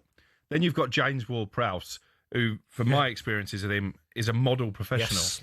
And he's been completely ostracised. Oh, it's absolutely crazy. Do you know what the worst thing about that is? Is that West Ham don't score enough goals, and especially from set pieces, and they never score goals from set pieces. You've got someone who created, actually up until I think the middle of November, had still created the most chances for West Ham in the Premier League this season, yet he was being completely ostracised and told that he was never going to be part of the first team. And he's not the type of character who falls out with managers. No. So I find this all very bizarre. But it's happened twice with Nuno Espirito Santo, once at Nottingham Forest and once at West Ham, so there's obviously a personal issue there. We're going to speak later, aren't we, about Thomas Tuchel's comments about characters. You wouldn't want a character like Lucas Paqueta at your club. No, you wouldn't. I would have got to Aston Villa. John Clare Dadibo's another. At Aston Villa at all. That character. You want players that are going to be up for the fight. Going gets tough. Aston Villa started the season, got tough. Players stuck together and got themselves out of it. Talking of good characters, Conor Gallagher has turned up at Tottenham Hotspur, a £40 million move from Atletico Madrid in this transfer window. They added him because of the injury to Rodrigo Bentancur. Was that the right area to add players in, Gabby Agbonlahor? Top player. I was devastated that he chose to go to Spurs, not Aston Villa, because... Is that true, though? Because I don't think that there was as much... there had to be a permanent deal to Tottenham, and it was a loan deal. Yeah, of course, yes. It's a PSR issue, because they couldn't afford to buy No, I know, and I think Spurs paid more than Aston Villa were going to pay. What I meant was that I was devastated that he didn't come to Aston Villa, because what he offers you and Spurs need, a bit of fight. You know, he runs his socks off. He can score a goal as well. Yeah. I think he's a top player, and he's not going to allow his teammates to not be running around and showing that fight. Well, he'll definitely lead by example. Exactly. He's so tenacious, especially in that middle of the park. I like him. I am interested to see about the creativity, though, because if you're adding Conor Gallagher to a midfield that's already got João Palhinha in it, I'm wondering where's the creativity coming from there, because that's what they're lacking a little bit, Tottenham Hotspur, at this moment. And obviously, they've lost Brennan Johnson. Yeah, but maybe you mix it up. Maybe João Palhinha doesn't play. Really? Why not? Maybe look at best players against Aston Villa, wasn't he? Was he? Yeah.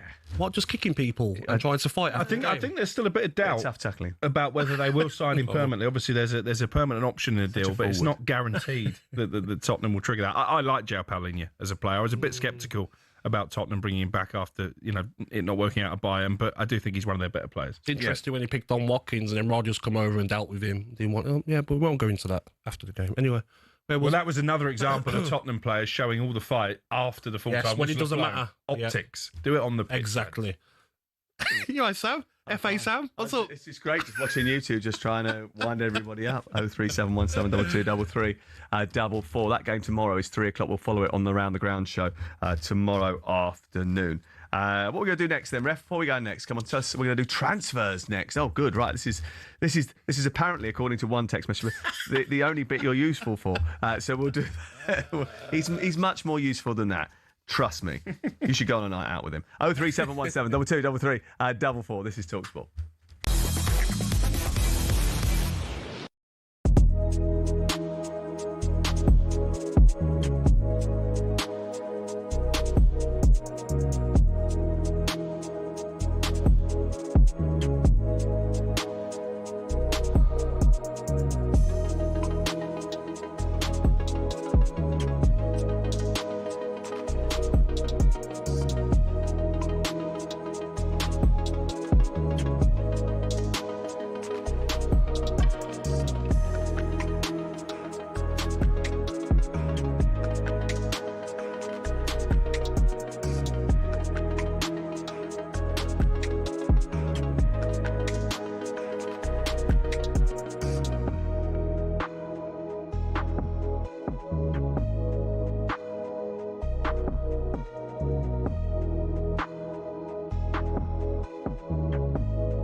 We're going for a pint after this. It's Sam Matterface, Alex Crook and Gabby Agbonlahor with Selco Builders Warehouse. Check out this month's real deal at selcobw.com. Right, so it's time to get an update from the transfer window. Transfer window update on talkSPORT with Intuit QuickBooks. Tackle your self-assessment with Intuit QuickBooks. Search QuickBooks to find out more. Earlier on this week, in an exclusive on the talksport.com transfer notebook written by Alex Crook, Mark Gahey was the subject of intense speculation about a move to Manchester City. What's the details? Yeah, the basis of the story was that Manchester City were preparing an offer in this window, which obviously is quite crucial because he's out of contract at the end of the season. He could sign, if he wanted, a pre-contract agreement with one of those European suitors. We know that Bayern Munich have been in contact with his camp as well. Obviously, he was close to joining Liverpool before Oliver Glasner blocked the move on the final day of the summer window. But I've been saying for the last few days, if he goes anywhere this month, I think it will be Manchester City. We know they've got injury issues with John Stones. Josko Guardiola is probably not going to play again this season. Ruben Diaz as well. And it does look like Hugo Viana, the sporting director, is going to make a formal offer. I'll be intrigued to see how much that is, because my understanding is that Palace still value Gay in excess of 35 million. Then you've got agents' fees, signing on fees potentially. It makes it an expensive deal to do for a player who is available on a free. But I guess if you are Manchester City, they'll believe they can reel in Arsenal in the Premier League. They're still very much one of the contenders for the Champions League, but defensively they look light. Are you comfortable with the fact that Manchester City are able to spend north of nearly 100 million in order to get these two big deals done, if they get this done in this January transfer window, and nobody else seems to have any money? Yeah, it really frustrates me. It frustrates Villa fans, Newcastle fans. Let me read out Manchester City's attacking options: Haaland, Shirky, Foden, Doku, Semenyo, Savinho, Oscar Bob, Marmouche. Like, you just these clubs are able to just go and buy player. It doesn't work out. Okay, no problem. Before we get rid of you, let's go and get Semenyo for 60. All right then. We need a defender. Okay, Gay, what is it, 30, 40? No problem. Aston Villa couldn't even get Conor Gallagher because of PSR rules. They're trying to get a loan and get him in the summer. Got rid of Marlon. And that's not Manchester City's fault, by the way. It's the rules. It's the rules that are hampering the other clubs that have started to have a little bit of Aston Villa are on the same point as Man City. Newcastle and Manchester and Aston Villa got themselves into a position where they could qualify for the Champions League without investing huge amounts of money. But once they got there, they were not able to strengthen their squads to stay there because of the PSR rules. Imagine if Aston Villa could, this transfer window, go and get a Gahey or a Semenyo. Maybe they would have a title challenge. Yeah. Same point as City, 6 points off Arsenal. And it's not going to change, is it, when the new squad cost ratio rules come in? Because, again, that still favours the old guard, if you like, the teams with the massive stadiums, the massive overseas revenue. I feel for Bournemouth, who obviously have lost a lot of players in the last couple of transfer windows. They're going to lose Marcus Senesi at the end of the season. Their wage bill at the moment is far in excess of what will be allowed under the new rules. So it's very difficult to see how Bournemouth, as they did last year, ever mount a European challenge again. And Manchester City turn over more than anybody else in the Premier League in terms of getting global revenue in.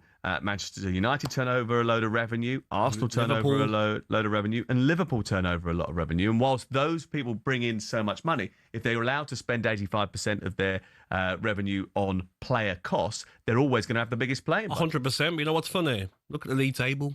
Look where Aston Villa are. Spent the least out of any other Premier League club in the summer. 30 million.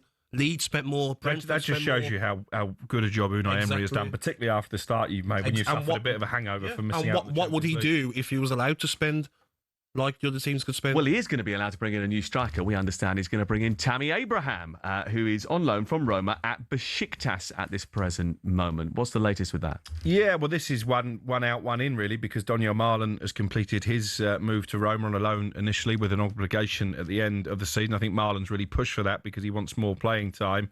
Tammy Abraham, former Aston Villa loanee, obviously scored a lot of goals when he was there before. I think he's wanted to come back to the Premier League for a good 18 months or so. As you say, he's on loan at Besiktas, so he's going to have to terminate that loan.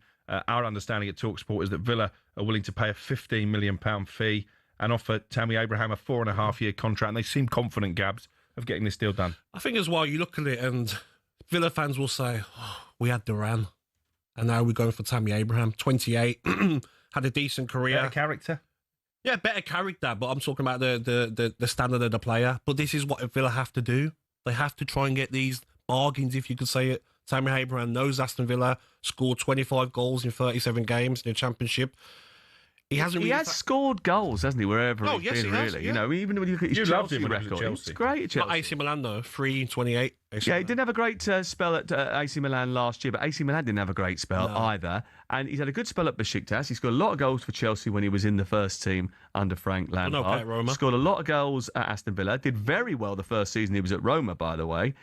So, you know, and actually speaking to some of the England coaching staff a few years ago, they were talking about the pecking order of strikers and saying in terms of someone, if you wanted a chance to drop inside the box, who would you have the money on to finish it? It would be, out of the others apart from Kane, it would be Harry 100%. Kane. You know, the Villa fans loved him as well during his time. And like I says, because of these financial problems, you have to be clever with your transfers. It just makes sense. Would you have rather kept Daniel Marlon, though? I mean, he's made an impact at times this season. Yeah, listen, he's done well at times, but when he's actually started, he can't hold the ball up.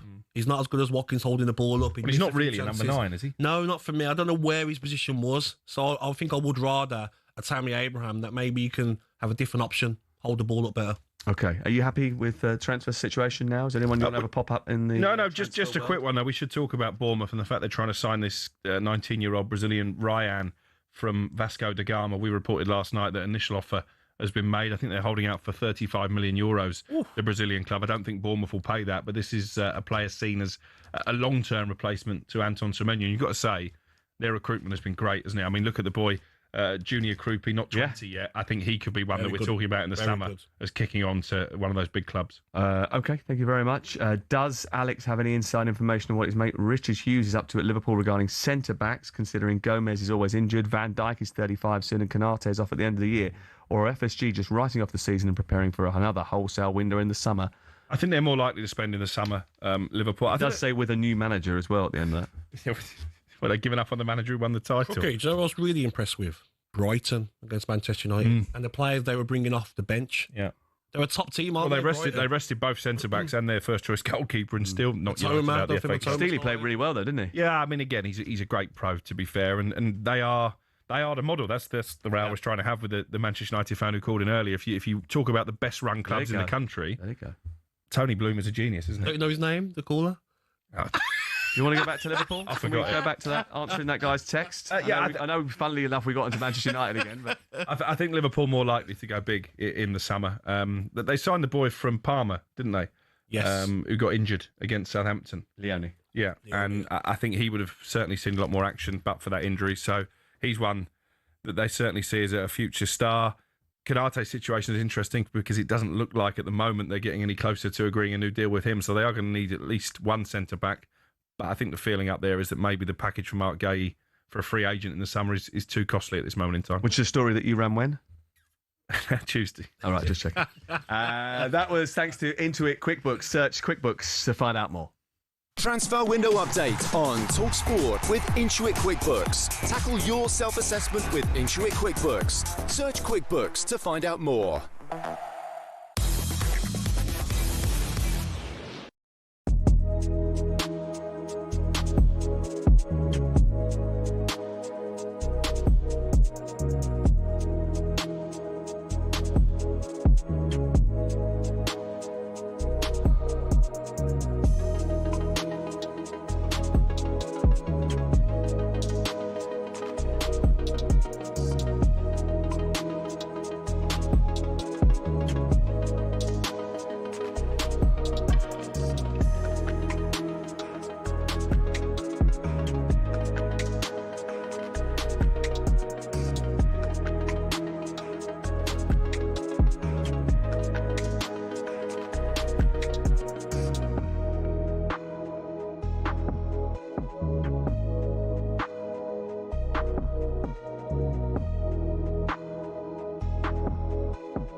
Thomas Tuchel's looking for more than just talented footballers in his England squad. He wants good blokes as well.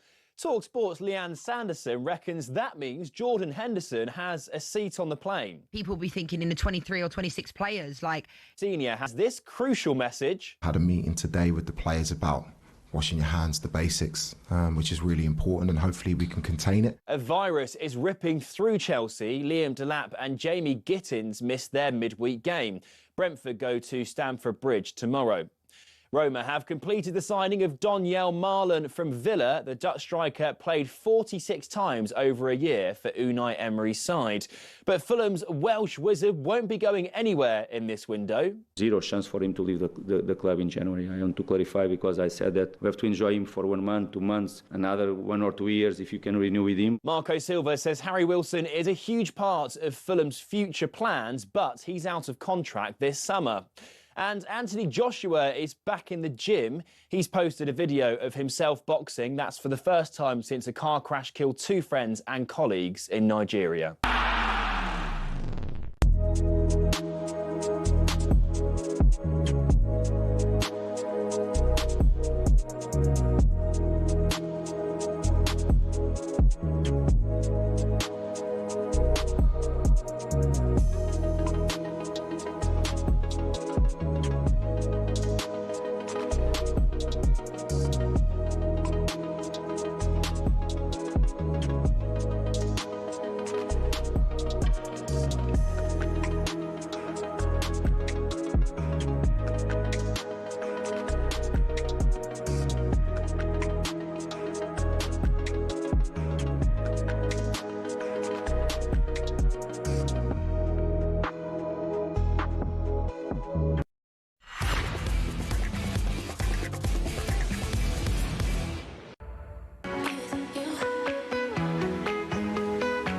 talkSPORT, Sam Matterface, Alex Crook, and we've got big bad Gabby Agbonlahor here, who has just come into the control room. And he said to Crook and I, Is there any chance we could have a quiet section now, please? Have a peaceful section, please. Peaceful section now, please. I'm not like this. We got Dan Towers coming on to put us to sleep, haven't we? So that's all good. Let's get the latest from BetMGM.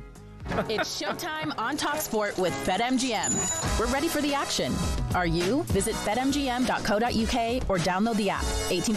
GambleAware.org. And let's speak to the very interesting, engaging, charismatic Dan Towers from BetMGM to look at today's top sporting events and discuss the latest odds. Where are you in the world today, Dan? I'm back in Brighton today, Sam. It's good to see you, Gabby and Mark Goldbridge enjoying yourself. We're having a very fun morning, it must be said. It's been very good. James, the Man United fan, had him on the ropes. He wasn't enjoying it, was he? He did get a little bit spicy, yes. A little bit salty. A little bit salty. Even the Manchester United fans now might call him salty. He'll be very pleased, Dan, that you remembered his name, because the rest of us forgot it after about 5 seconds. We can't forget that what we're actually here to discuss is the Premier League weekend. Chelsea, Brentford, Liverpool, Burnley, and of course the Manchester derby. Yeah, Keith Andrews, Brentford head to Chelsea, as you say. They were the fourth favourites to go down at the start of the season, and remarkably, they now sit in fifth place, having not lost in the league since the 6th of December. Chelsea only won one of the last 8 Premier League games versus Brentford, which actually came in this fixture last year. As we know, it's the first Premier League game for Liam Rossini, and his sides are the 4-6 favourites with Brentford at 4-1. But with this virus going around at Chelsea, which he alluded to in his press conference, I think 4-1 could be a big price for Keith Andrews' side. And then at Anfield, Liverpool take on Burnley. Burnley have lost their last 6 Premier League games versus Liverpool, although their loss in September was a last-minute penalty from Mo Salah. So Liverpool have drawn with both the other promoted sides in Sunderland and Leeds at home, so it's not out of the realms of possibility, but the form is not Scott Parker's side and are winless in their last 12 league matches. Liverpool very skinny at 1-5. Burnley are a 14-1 chance to win in 90 minutes, and the draw's just over at 5-1. Of course, each week we're placing a prediction of some of the upcoming games on Golden Goals. If we correctly guess the exact scoreline, BetMGM donates £500 to our chosen charity, Prostate Cancer UK. Just explain what it is we've got to do and who's got what. Yeah, free-to-play game, the app, no deposit required, and you could win up to £250,000 if you correctly predict 6 correct scores in the games this weekend. For you guys, we asked you to predict the scoreline in one particular fixture this weekend, and then if you get it right, we put £500 in the pot with money raised throughout the season going to prostate cancer. Last week, we actually had one customer correctly predict 5 out of 6 to bag themselves £5,000. And to get 5 out of 6 in 1 week is some feat, but maybe not as remarkable as Alex Crook's record. He managed to extend his Golden Goals run last week and now boasts a record of 0 out of 18. It's a remarkable effort, but it's a new week. But we'll come to Crookie in a minute. But chronological order. So, Gabby, we're giving you the Man United Man City game. Yes, the last 3 results at Old Trafford has been a win, a draw, and a loss for Manchester United. So they do okay against Manchester City at home. I'm looking at 2 poor defences here. I see goals, so I'm going to go for a 2-2 draw, mates. 2-2 draw. Yeah, we had to look back at this. There hasn't been a 2-2 draw since 1986. But City are on a bit of a run. They've had draws in the last 3 games in the Premier League. So 2-2 draw is a 17-2 chance. Sam, we've given you Wolves v Newcastle. The BetMGM derby, if I'm not mistaken. So will you be turning up to this game in a half and half scarf again, looking for a bit of Wolves hospitality? I'm not. I'm coming on to where I'm going to be tomorrow in the last bit. Oh, okay. Looking forward to that. Wolves, I think they picked up under Rob. There's no doubt about that. And they've got a bit more of a goal threat. Mane's helped them produce that. But Newcastle United struggling a little bit away from home. However, I think they'll be stung by that Carabao Cup defeat in midweek. Again, they had chances in that game. It might have been different had Wissa have scored early on in the match. I'm going to go, it's a big ask this, but I'm going to go 3-1 to Newcastle United away from home, which would be a bit of a shock. So the odds, I imagine, would be pretty good. Yeah, they are. Wolves come into this game unbeaten in 4, as you said. Rob Edwards has seen a little bit upturn in form. They've only beaten Newcastle twice in the last 21 Premier League meetings, but a 3-1 prediction is a 10-1 shout. And then Goldbridge, you've got Forest Arsenal. You're a bad man, Dan. You are a bad man. He's getting more and more irate. It's going to stick, I think, this. I'm hoping, actually, given my terrible record this season, that I can be the man who derails Arsenal's quadruple charge, because I've gone for a routine. Why would you want to do Arsenal victory? Because the wife's an Arsenal fan and she's going to be unbearable. I've gone for a straightforward Arsenal win, 2-0, because I do worry about Forest in terms of scoring goals. And I think I'm right in saying that Arsenal have not conceded in any of the last 3 meetings between the two. You are, and Arsenal have the best away record in the league, and Forest already lost at home in 6 games this season. So it's quite a sensible prediction from you compared to recent weeks. So Arsenal 2-0 win at Forest is 11-2, 650-1 for the treble. But as we always say, let's try and get some more money in the pot for prostate cancer. All right, Ascot racing this weekend? It is indeed, and that's where I'm going to be tomorrow. Of course it is, yeah. The BetMGM Clarence House Chase at 3:30. It's the feature race. All the talks about Willie Mullins reigning champion chase. Oh, sorry, not reigning champion chase favourite is 8 Tom. So far, he's unbeaten this season, which included impressive victory in the Tingle Creek last month at Sandown. He's odds on at 8-15. The 2024 Clarence House winner, John Bond, is the 4-1 second favourite. He's partnered by Harry Cobden, which is the first time he'll ride in the JP McManus silk since the news broke of his new role this week. The reigning 2 entrants are the Dan Skelton trained Thistle Ask and Harry Fry's Gidley Park. Both of them will need to step up, but they're not out the realms of possibility. And I think, given John Bonner, I think needs a little bit more than 2 miles now, around the 13-2, 7-1 mark. I think both of them could be a bit of value should Elate Tomp slip up. Dan, just on the subject of racing, Gabby's a bit scared to come and join us at Cheltenham on that Wednesday for the festival. He thinks it's going to be too manic. I've told him your box is quite sedate. He'll be okay. It is. And further to your request, we make sure breakfast is served on time this year. Crookie, after your complaint last year. But Gabby, you're more than welcome to join us in the box on the Wednesday for the Cheltenham Festival. It'll be a pleasure, mate. Thank you. Top man. Thank you very much. Dan, legend. He's a just, legend. Just before you go, Dan, will I see you next Wednesday night? PSV Newcastle? Next Wednesday? No, you won't. You won't, unfortunately. Yeah. No, I'm not at Spurs until the Dortmund game, I think, and then next Newcastle game is actually at Spurs that I'm going to in the middle of Feb. Do you ever fit in any time to watch your actual team, Brighton, in between all this hobnobbing? I barely fit in time to see my family, Crookie. Let no games. They're quite pleased about that. Yeah, I know. They're quite happy about that. Yeah, exactly. Okay, well, I'm going to see your team on Monday live on talkSPORT. So if you can't get hold of it, you can listen to it on the radio. That was a look at the latest odds. All thanks to BetMGM. Visit betmgm.co.uk or download the app. 18+. Be gambleaware.org. It's showtime on talkSPORT with BetMGM. Keep things golden with responsible play at betmgm.co.uk. 18+, gambleaware.org. Been a difficult period for Anthony Joshua, but he's given his biggest indication yet, Gabby, that he's going to return to boxing this year. The former world heavyweight champion injured in a crash in Nigeria in December the 29th, which killed 2 of his close friends. During a post on Snapchat, he showed himself working out, hitting the pads, exercising, riding a stationary bike. He said that, he sloganed it, mental strength therapy. Mm-hmm. I mean, obviously it's a very, very difficult situation, very emotional situation for him.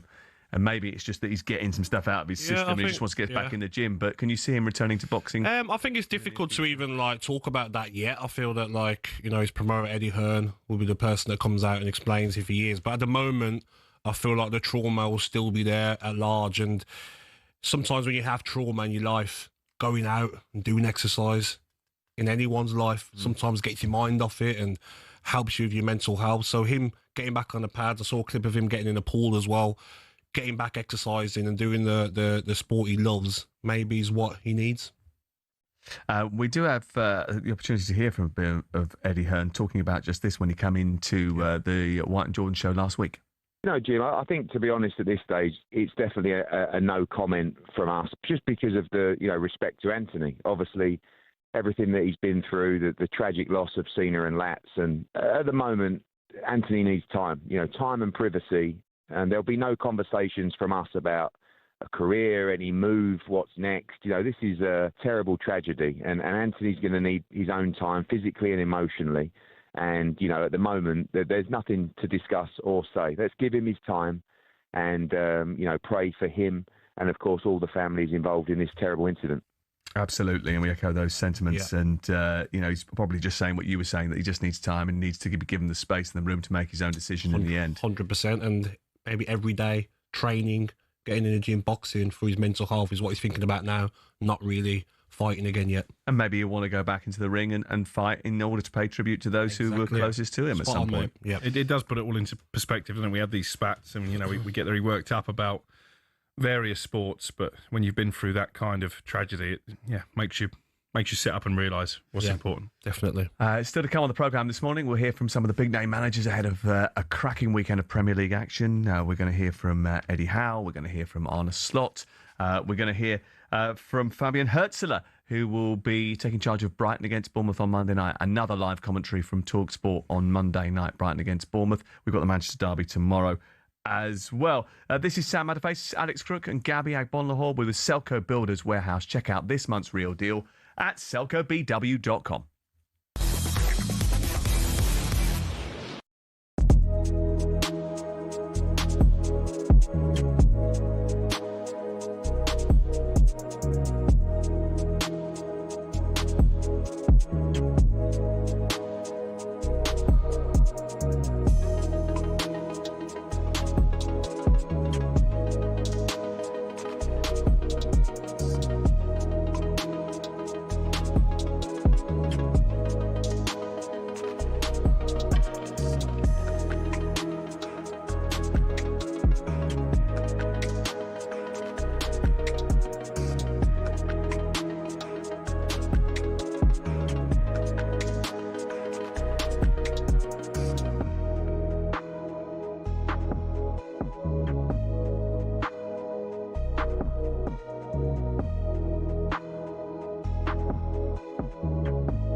talkSPORT with Sam Matterface, Alex Crook and the Gab Father. We're here through till 1 o'clock this afternoon. It's a big weekend of Premier League football. Big weekend for Newcastle United, currently on their best winning run in the Premier League in the season. Yes, they lost in the Carabao Cup earlier in the week, but they've won the last 3 matches away from home. They've had a serious problem, though. 6 of the last 9 games on the road in all competitions have ended up in defeat. Let's have a view, though, on whether or not they're going to be able to bring in reinforcements in the transfer window. Is there money to spend still left over from the Alex Isak signing after he went to Liverpool? That's what Eddie Howe was asked earlier on today. Yeah, I don't necessarily count the money. So again, I will react to the information that I'm given, and collectively we come to the right decisions. I don't think it's a case of there's a pot of money stood somewhere. I think PSR is constantly moving and changing depending on our income. So lots of things affect our income, whether we're in the Champions League, how successful we are through the season. So it's constantly changing. You can't ever sort of get one reading on it because it changes on a daily basis. So we're having to react and change to that ourselves as we go through the season. All I can assure everybody is, and I've said this so many times, that if there is money to spend, the club are willing to spend it. There's not a case of anyone holding anything back. But of course, we've got to comply within the rules. We know how important that is. Got to comply within the rules. And one of the things that I've noticed this transfer window is that managers coming out with a very similar line, which is a lot about long-term options over short-term fixes. And I think the reason for that is because players are very, very expensive now. And if you're saddled with them for 4 years and it doesn't work, that's a big problem. So you've got to get it right. It's been quite a quiet window, really. If you take away the Semenyo and Conor Gallagher deals, not much money has changed hands. Obviously, West Ham have spent £50 million on 2 new forwards. But, yeah, I don't know if we're going to get that late flurry that we sometimes do in the transfer window, because I think you're right. I think clubs are a lot more astute now when it comes to balancing the books, looking at the long term rather than what could happen in the short term. Eddie Howe is certainly one of those managers who won't make any rash decisions. They've lost Livramento, haven't they, for another couple of months now with a hamstring issue. I think if they could get another fullback, they would, because that's the area they're light in. Joe, who struggled for them? For me, Crookie, Elanga. Yeah. I was watching him when he come on midweek against Manchester City, and he give the ball away every time he got it. It's 26 games he's played. He's got 0 goals. I think his confidence is 0 goals, 1 assist in 26 games. Honestly, I was at the game and I was reacting in exactly the same way. I felt a bit sorry for him because he just couldn't keep hold of the ball. And actually, if you look at his statistics, he has got a 33% pass completion rate since going to Newcastle United, which shows you that very often he's given the ball away when it's come his way and it's turned over far too many times. He's got great raw speed, but he hasn't got the end product that Jacob Murphy has got. And as a result, you look at it, it's a move that hasn't really upgraded that area of the pitch. They're still relying on Murphy, and now he's got a hamstring injury. Elaga's got to come to the party. The way Forest played, it suited him. Counter-attack, loads of space to run into. Maybe Newcastle sometimes do the same sort of thing. Yeah, but Newcastle, more than Nottingham Forest, are going to have games where, you know what, you've got more bodies around. Absolutely. So he has struggled, and to have no goals in 26 games, it's a very bad start. They spent a fair chunk of money on him and on Jacob Ramsey as well, didn't they? And neither of them Ramsey's done all right. Really pulled up too many trees. Ramsey's done all right.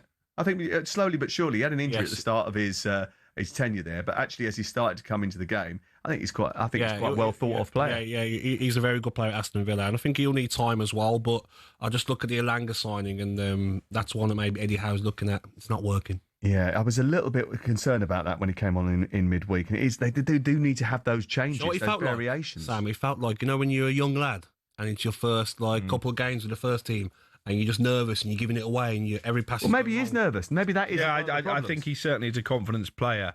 And I think his confidence has been dented by particularly the North East derby, because he started that game, didn't he? And made no impact at all. And I think the fans got on his back, and that's a problem. He's only 23. He missed the last 5 before Tuesday night with a knee injury. Yet to score after a £55 million move to Newcastle United.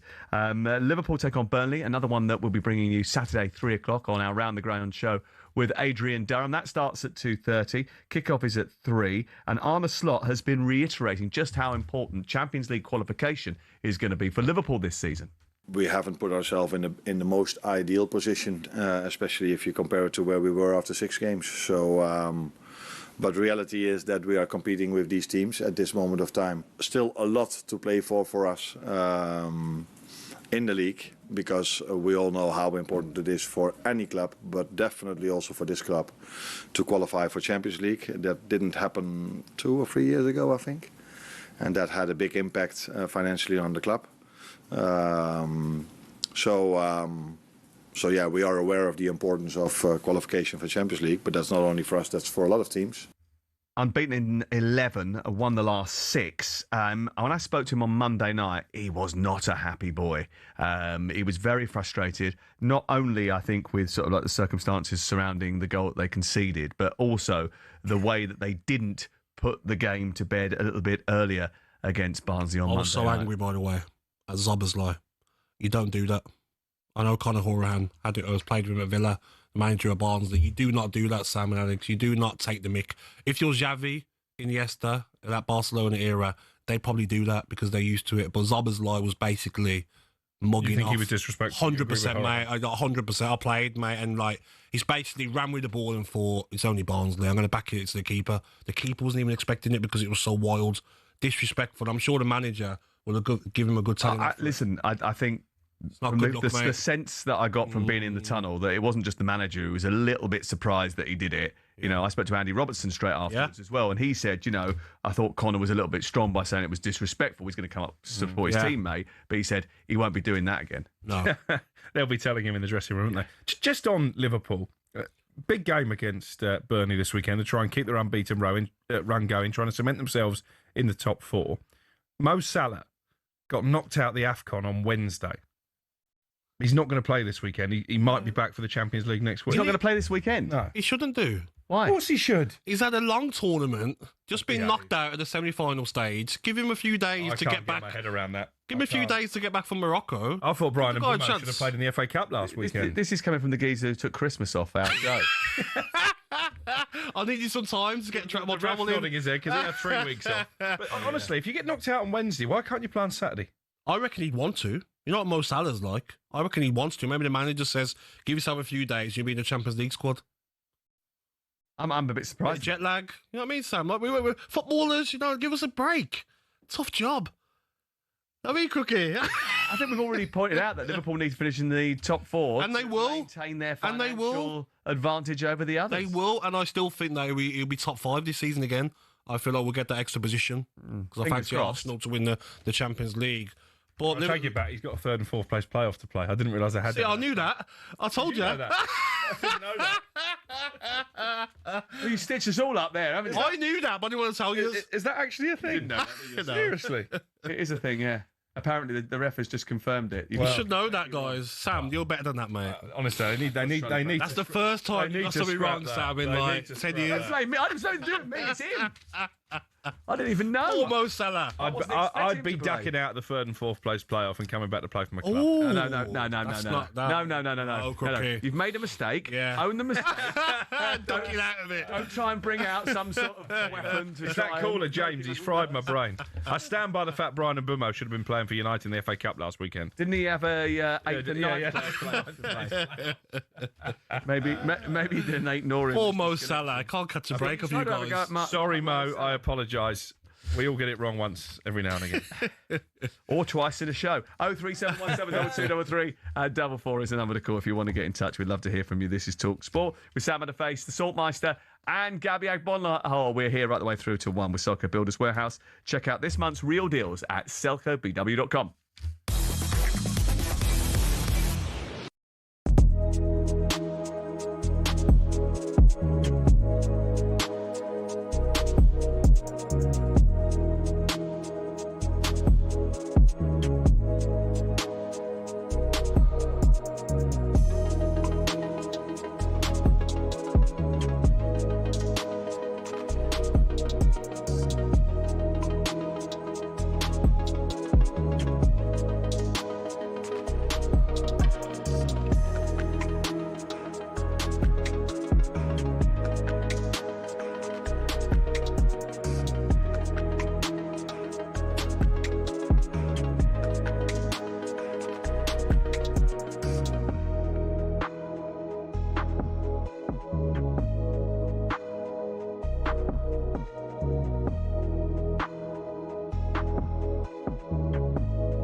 talkSPORT Sports Update, powered by the Nissan van range. Scoring a winning hat-trick of performance, payload and price. Search Nissan Vans or head to your local Nissan Van Centre.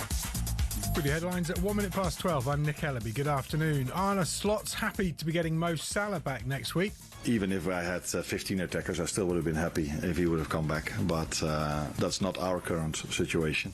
Following AFCON, Salah's in contention to face Marseille in the Champions League, live on talkSPORT next Wednesday night. And what does Slot make of Andy Robertson questioning his own Liverpool future over a lack of game time? I have to give him a big compliment about the things he said. Very mature, and I could understand everything he was saying. Liverpool are home to Burnley tomorrow. Meanwhile, we're told, make no mistake, former Middlesbrough boss Michael Carrick is ready to be a Premier League manager. We know it's a different club and a different kettle of fish altogether, but he's one that I know he's cool and calm and has that stubbornness to be decisive, and he'll rise to the challenge, no problem. John O'Shea there as caretaker Carrick takes Man United for the first time. They're home to Man City, live on talkSPORT tomorrow lunchtime. Carrick speaks at 2 p.m. this afternoon. There's a fan protest coming to Spurs, and Thomas Frank is not their biggest problem. While there were big changes in the summer, Daniel Levy left. I have to remember that ENIC have been in charge for the 25 years that they've been here, and this looks like another season which another failing manager, and it's only really a symptom of the same ownership that we've had over the last 25 years. Change for Spurs spokesperson Billy Thorpe's told talkSPORT the club's in crisis and needs signings pronto. Thomas Frank, though, not looking for any short-term options despite Richarlison's 7-week injury layoff. And we understand Aston Villa are increasingly confident of signing Tammy Abraham on loan from Roma. It's after Daniel Marlin's gone the other way. All the latest transfer news at talksport.com. talkSPORT News. 8 nurses have won a legal case after complaining about a transgender colleague using the women's changing rooms, and a group of British parents are suing TikTok over their children's deaths. There's more from the news team in half an hour. talkSPORT weather with QuickFit. With a huge range of premium brands available, we've got what you need to drive away happy every time. Visit your local centre or quickfit.com and book today. Sunshine and showers. Rain heaviest in the west and southwest, where there's hail and thunder possible. Breezy with average temperatures.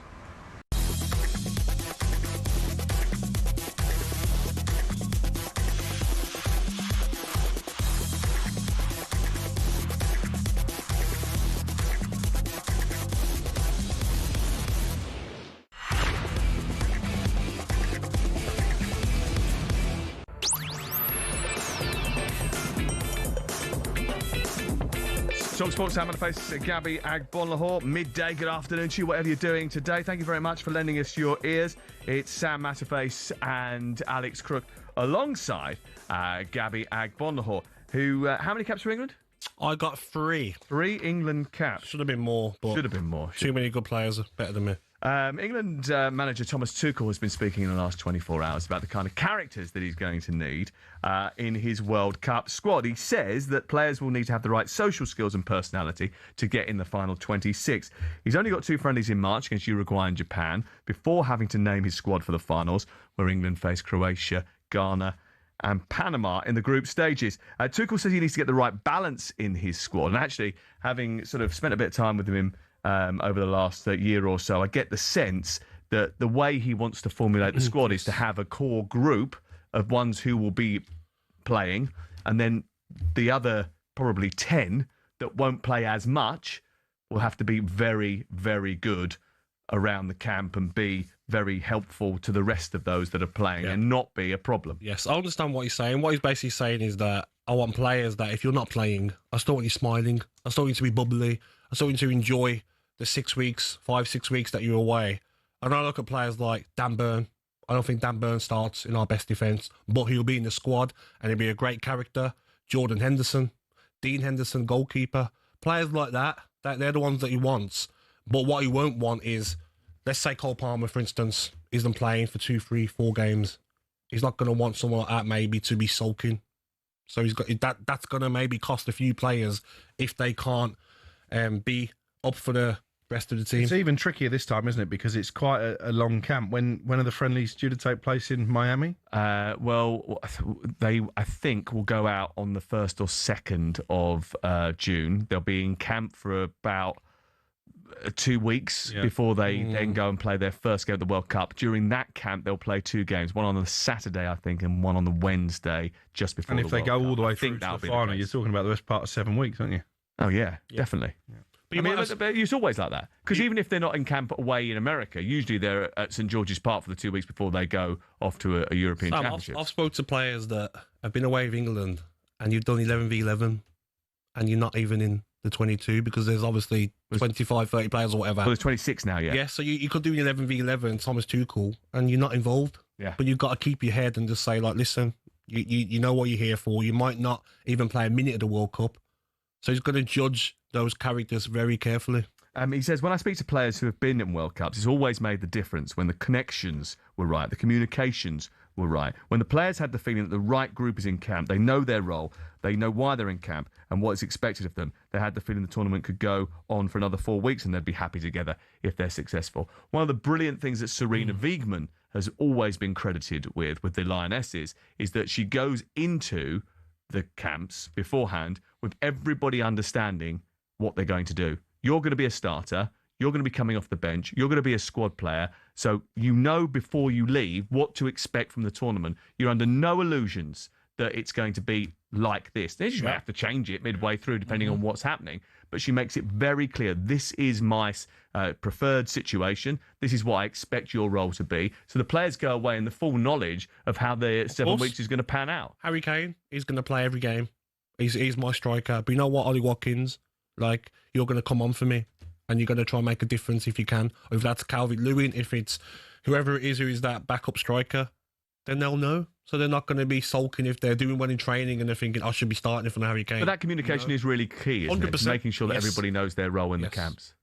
Of course. And, well, it does bring into debate again Jude Bellingham's role. Is he a guaranteed starter? Is Morgan Rogers ahead of him as a number 10? If so, is he going to be the greatest tourist in the world? Because obviously Thomas Tuchel made comments when Jude Bellingham was out of the England camp. Actually, it was quite a harmonious squad. But maybe that's a conversation he's going to have with him between now and the World Cup and say, listen, I must say you're not going to start, but there's competition for that number 10 place. So if you're not, then there's no sulking because after 2 games, you might come on and score and then you're starting for the rest of the tournament. The other thing is as well, Morgan Rogers is still a very young player and although there's similar sort of age groups in terms of experience, he's not as experienced as Jude Bellingham and hasn't been playing at the highest level like Jude Bellingham hasn't played Champions and won Champions League finals.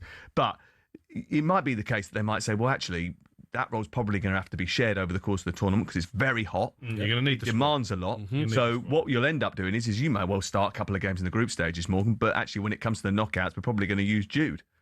It might be who you're playing against as well. Might be. It might suit, might play more defensive-minded player in Jude Bellingham because you're playing a better team.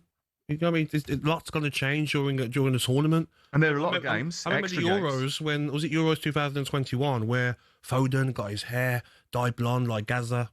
Saka, after 2 or 3 games, took his place. And Saka and Sterling were stars of the tournament, not Foden. So a lot can change. You can't look at that first game, who's starting. You have to be open-minded. It's a long tournament. You mentioned the possibility of a backup striker for Ollie Watkins and Kane. I suppose the first question is there room for a third backup striker?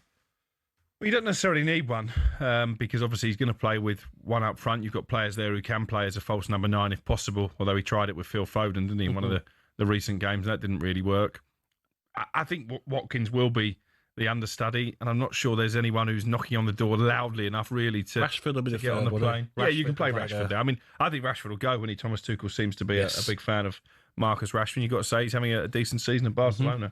If there is a third striker up for grabs, because if you do 2 players for every single position and an extra defender just for security, you still end up in a situation where you've got 3 extra slots. So you could end up taking a backup striker. Could that be Danny Welbeck or could it be Player of the Month for December, Dominic Calvert-Lewin? Fabian Hertzler has been speaking about the possibility of bringing Danny Welbeck on board for the England squad at the World Cup.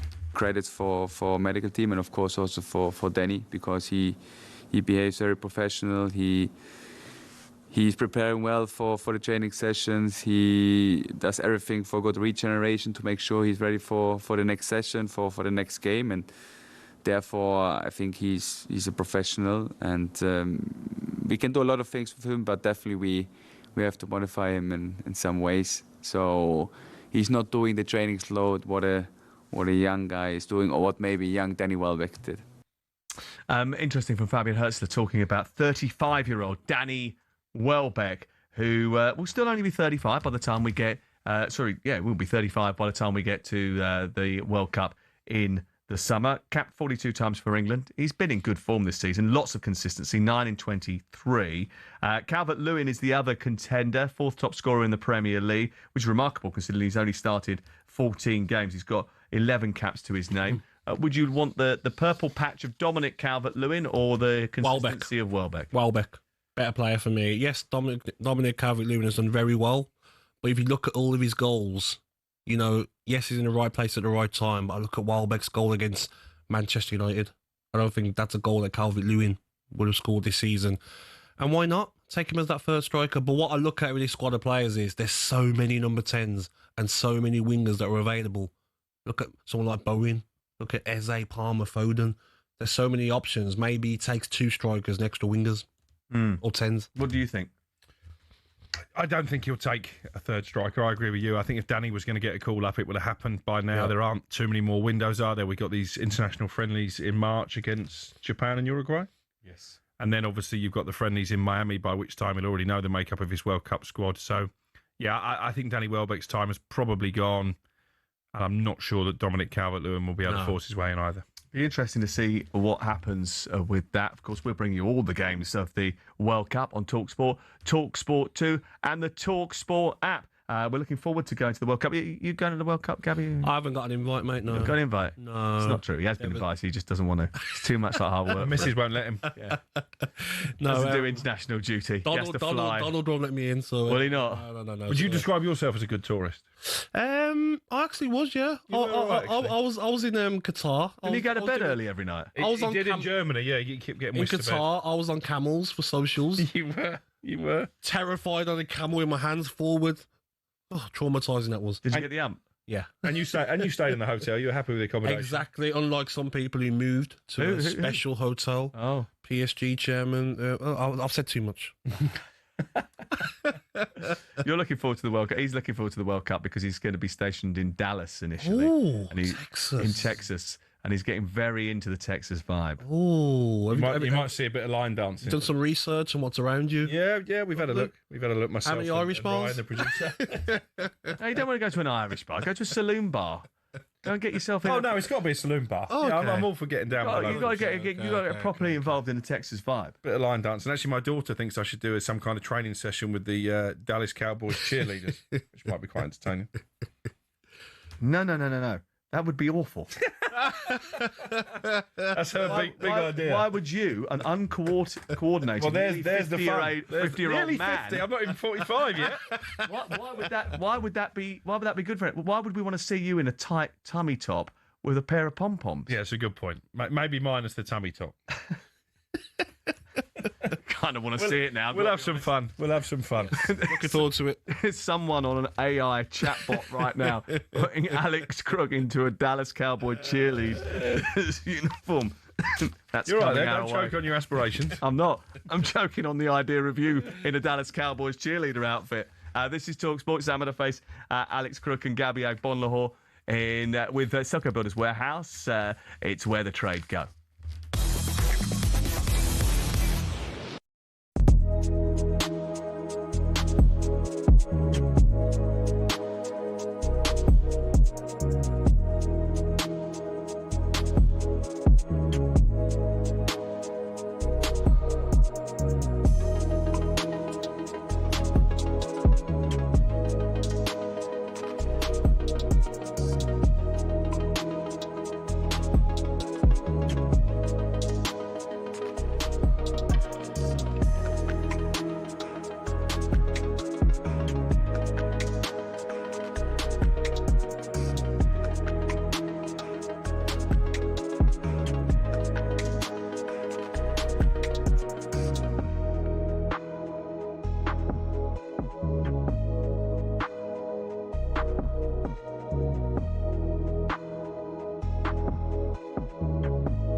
welcome to talkSPORT Goals. Been taking you through what should be another busy day of football.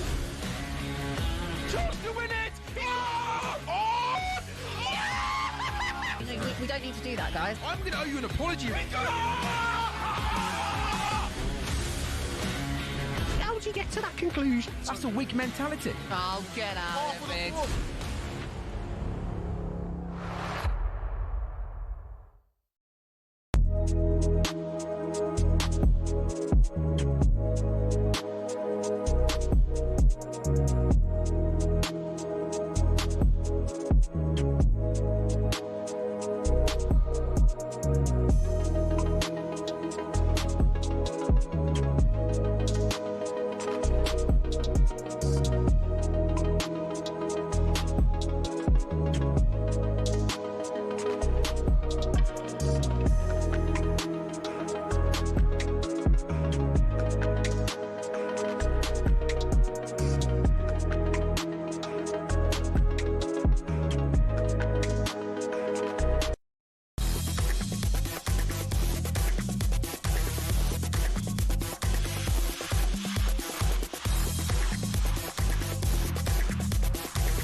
Good job we got you here today, isn't it? Who's the manager of the month for December? So the manager of the month for the Premier League, not the Premiership, Mr. Brazil, the Premier League is Unai Emery. Fully deserved. Aston Villa. Didn't they get battered at Arsenal? No, that was January the 1st. Yeah, I think it was in the middle of December. Middle of December? Well, end of December. It was in between Christmas and New Year. It was close to January, so don't worry about that. All right, so you don't take in consideration that 4-1 beating. I think it was the 31st, was it? Maybe? No, not 30th. Is he a mate? Is he a mate yours? Get that in your ear. Is he a mate yours? He's a top manager, mate. Yeah, mate yours? Yeah, I thought Manchester United were going to get him, but you got Carrick instead. Do you know what? You won't like this, but an ex-Arsenal player texted me after Ruben Amorim left and said, you don't want Unai Emery. He fouled at a big club before he's succeeding at Aston Villa because they're not one of the top clubs in the Premier League. Was that a player that he got rid of when he was there? No, this was quite a historic Arsenal player. Well, we love him, Alex, and it's nice to have. He's got the freedom of the city of Birmingham. The manager of the month, whatever he wants. Lives in the city centre, whatever he wants. You want an Italian delivered to you, I'll deliver it myself. Well, you would. I would. You don't even go to Villa Park if you could avoid it. We're there on Sunday. Where are you? Paid, I will. Where are you on Sunday? Actually, we asked him to come to a Sunday session game, didn't we? And he said no. I'm doing one. Oh, yeah, when? Couple of weeks time. Well, one. Well done. I'm doing that one. When are you going to come with us, or are you? I can't. I got a kid's football. Have you not got an invite for life at Villa? No, mate. No. Really? Maybe if I complain like Paul Scholes and Nicky Butt did. They might end up in the next game, weren't they, next to Sir Alex? Maybe you should complain. Let's talk about set pieces because they're more popular in the Premier League than at any time over the last decade. Of the 587 goals that have been scored in the Premier League this season, 166 have been either from corners, free kicks or throw-ins. That's 28.3%. Over the last 10 seasons in the Premier League, the highest percentage of goals coming from non-penalty set pieces before that was 23.9 in 2016-17. So, why have they come back? Set piece was always a big thing for me when I played. Not throw-ins. That was literally like last minute of the game. Everyone get in the box and you do a long throw-in. I've never seen so many long throws like this season. But corners and free kicks were always big. You always done your set pieces. Martin O'Neill, day before the game. Aston Villa have got one of the most experienced set-piece coaches in Austin McPhee. He's very popular. And looks much like a Viking, doesn't he, as well? But so many of them have come off for Aston Villa. Even little ones off a corner where you're 2 or 3 passes from a corner and someone's got a free shot on the edge of the box. Things happened with Matty Cash a couple of times. They're big, and you can see why now. Is it Arsenal have got a throw-in specialist? Yes, they have. Arsenal have got not only Nicolas Jauvert, who is the set-piece coach, they've got a throw-in coach in Thomas Gronemark, who previously worked with Liverpool. What do you think of that, Alex? I'm not a fan of throwing coaches, I've got to be honest. Why not, though? If it's a way of maximising I guess it's marginal gains, isn't it? It's marginal gains. Did because you commentated the game, I was only sort of watching it while playing pool. Did Manchester City utilise Semenyo and that long throw the other night? No, fair enough. But they might do going forward. Yeah. I mean, listen, they didn't need to use the long throw because he was so effective inside the penalty area. He was absolutely brilliant again. Imagine 3-4 years ago, you're saying someone saying to you that a Pep Guardiola team will do a long throw. You say what? Wouldn't believe it, would you? No, but listen, everyone's changed to doing different things. I get it. I mean, even like, I look at Arsenal. Not only have they got set pieces from corners and free kicks, but Declan Rice has got a really long throw, and they've maximised that as well. Didn't Brentford score 2 in one game recently? Brentford have got a brilliant long throw from Michael Coyote. They unsettled Chelsea. I mean, remember that game when they scored late on because of a long throw into the box. They'll try and do loads that of again set tomorrow, pieces. won't It came off against Manchester United, came off against Manchester City, actually, and Liverpool. They beat Liverpool. I remember the only team that used to do it was Stoke. And they had Cameron Jones, they had Ricardo Fuller, Shawcross, all in the box. Everyone ridiculed we were them just for like... It was Rory Delap, wasn't it? Liam's dad with the long We were just like, whoa, who do you pick up? And they'd score off nearly every set piece. Why is it so difficult for you to defend? Because look at the size of them. But you know where it's coming. Yeah, but a throw-in's harder to defend than a corner because of the way the throw-in comes in at such pace. So it's a lot harder to defend. No, well, Chelsea had a problem defending corners, didn't they, on Wednesday night from that first delivery. Do you blame that on the keeper? Or It was a couple of people, actually, because the keeper comes out completely misses it. João Pedro was on the beach, wasn't he? Ducks underneath it, doesn't he? Which is a bit of an issue. Garnacho did that the other week. Who was it? He didn't pick up at a long throw and you conceded. Didn't track his runner at the far post. Yeah, that was in the game with, I can't remember now, but yeah, it happens quite a lot. Chelsea have conceded a lot from set pieces. And Gabriel should have scored midweek. Yes, he should have done. Heads it down over the bar. He's had a couple of them recently. And one against Liverpool. Yes. I've tipped him to score tomorrow, actually. I think he's due one. Yes, agreed. So is it a good thing for football, though? Because a lot of the attraction to the Premier League, apart from the passion and the full stadiums, was the end-to-end football, the sort of stretch games that you get. I mean, I've been watching Newcastle for the last 3 games, and they've been absolutely terrific. It's been blimmin' entertaining. It's been fantastic. There've been some good games this season, no question about that. There've been some stinkers as well, but yeah, I think it adds an extra dimension. I'm not against it, to be honest. No, I don't mind it. Arne Slot said earlier in the season, didn't he? It's becoming the set-piece league. Yeah, he did. That was after they played at Brentford, I seem to recall. Yeah, but like you says, it's fine margins. The set pieces, wasn't it last season? Ange Postecoglou said at first that he doesn't want a set piece coach. Didn't believe in it, and look they what kept happened. conceding goals. Exactly. So why not? There's so much money involved now. There's so many staff members. Why not get someone that's going to help you? I think it's almost an intimidation tactic now, and this is what I spoke to you about after the Chelsea game. Yes, you can blame the goalkeeping and so they didn't defend properly enough. But I think particularly when you face Arsenal, you know what's coming, and it almost does get in your head, doesn't it? Agreed. Yeah, but you should be able to deal with that. If you're a professional footballer who knows what's coming, you will be planning for dealing with Arsenal set pieces. No, it'd be nice. Just a goalkeeper. You've got your hands. Just come out and catch the ball. It's really simple, really. They don't know, do they? Too many of them just try and palm it away. Well, they wind me up, and Martinez does it, and he's done it a lot this season. They fall to the floor like they're in pain, but they don't understand that everything's on camera now. So they're going to look back at it and say, no, you fell over too easily, goal.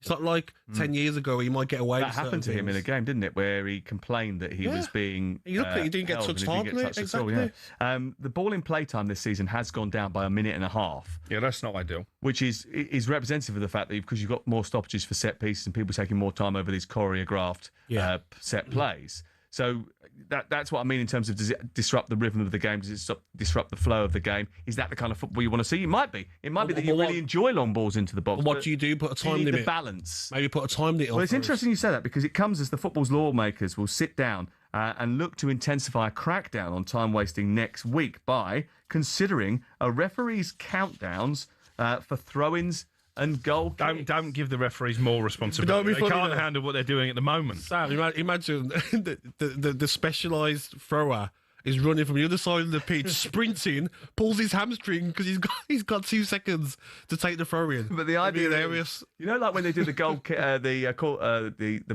holding on to the ball now, the goalkeepers, and you get 8 seconds, right? Yeah. And if they feel like you're taking too long, the referee puts his hand in the air, counts down from 5, and if you hold it too long, they'll give a corner. Right? That actually happened in the game I was at on Sunday, the FA Cup game, West Ham against QPR. It was the QPR goalkeeper, I think, who was punished. That's the first time I've seen it since the opening day of the season. No, it's happened a couple of times. Utilised. It's not happened very often, though, is it? No, because goalkeepers are not stupid. They know once it gets to the point where he's raising his hands into the air, get rid of it quickly, because otherwise they're going to give away a corner. Hoof it. Yeah. but we don't need stop. The idea is that they'll do it for throw-ins as well. So if they feel like you're taking a bit too much time over it, you might turn around and go 5, 4, 3, 2, 1, and then just reverse the throw and give it to somebody else if it's centre halves have got to sprint to get into the box quickly. You got 6 seconds. It's not going to work. You're not in favour of increasing the powers of the officials. The officials are befuddled by the rules as they are at the moment. They don't need any extra. Please talk to me about Semenyu's second goal. Oh, I was watching it on TV, we don't get it. and I was scratching my head. I was like, "What's going on here? Like, how is that not a goal?" I was trying to figure out. Do you want me to tell you? Can you explain? Okay. FA Sam, here we go. Come on. So what happened is that there was a failure of the semi-automated offside technology. That suggested, I think, that there was too many bodies in the way, so they couldn't measure it accurately. So they went to draw. But he's nowhere near the ball. The lines. Haaland. He's impacting the ability of the player to play the ball by squeezing against Malik Chow. He's stopping him from playing. Well, who's marking Semenyu? It was Wissa. It wasn't the player next to The ball Haaland. goes in the goal past Haaland, right? But it's going to go in anyway, isn't it? It's going to go in. I think Sam, stop. No, I'm explaining. You asked me to explain to you what happened. Do you want to know what happened or not? Sorry, First of all, do I think it was the right decision? No, it took far too long. 5 minutes, 41 seconds. What did Keno Far too long. What did James think? I know we didn't hear him because you wouldn't let him talk. A bit like you're doing now. 5 minutes, 41 seconds is a bit too long, right? It's far too long for that. But once the semi-automated offside technology fails, the referees then got to draw the crosshair lines. I don't think they got that right, first of all. Nick Pope was the player that they should be measuring it from. I think initially they were trying to think, was it Chow in the right position there? So I think they just got a little bit mistaken there. But ultimately, I think we all think we could see he was in an offside position from the naked eye as soon as you see the still image.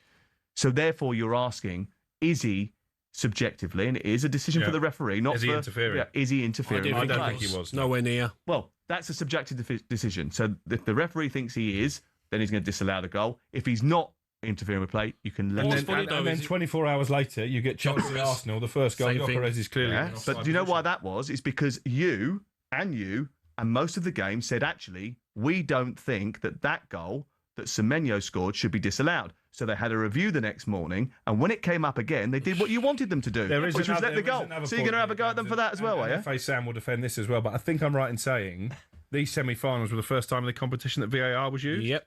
Yeah, but it always comes in at the semi-final stage. But it's not right, is it? You can't start a competition under one set of rules. When do you bring it in? You don't. You either have it from the start or you don't have it at all. Well, you can't have it at the low league. Let's go back to football in its purest form in these cup competitions. Because I tell you what, there was no VAR in the FA Cup at the weekend. And we weren't talking about dodgy decisions, were we? Do you know what was funny, though? Here we go again. Hold on a second. There's just a text message that we had from earlier on. Can somebody tell Alex Crook it's not 1995? Well, I wish it was. But Sam, can I just say, though, Sam? Football was better. Sam, when it showed the VAR room and you seen the two officials, they made a mistake. But it looks like, guys, clock. Like, we haven't got all day here. But would you prefer, talking to each other? Would you prefer? It's a semi-final. Would you prefer to get them wrong, the decision? How did you feel the time in commentary? Because we didn't have the sound on in the pub. What were you doing for 5 minutes? Well, explaining the decision. But the fact is that it was too long, and it was unacceptable. It was unacceptable, and they know that. Everyone knows that. At the end of the day, it's too long. 5 minutes 30 sucks the air out of the room, and it stops the atmosphere in the game. They know that, and they try to get better. But the average time of a check, 51 seconds. So. Okay, it was an outlier. But I just think, I know they got it right in the Gyökeres one the day afterwards, but 99% of football fans and anyone who's associated football would have said it should have been a goal. I agree with you. And I think that's why they changed it the next day. Two officials of VAR and the referee going over, how can all three of them get it wrong? Good point. Explain that, FA Sam. Sometimes people make mistakes, and it wasn't technically wrong in the law. Cookie, what's going on? No, just tell you the truth. You just don't like the truth. You can't handle the truth. This is Talk Sport with these two buffoons and an even bigger one in me.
Thomas Tuchel's looking for more than just talented footballers in his England squad. He wants good blokes as well.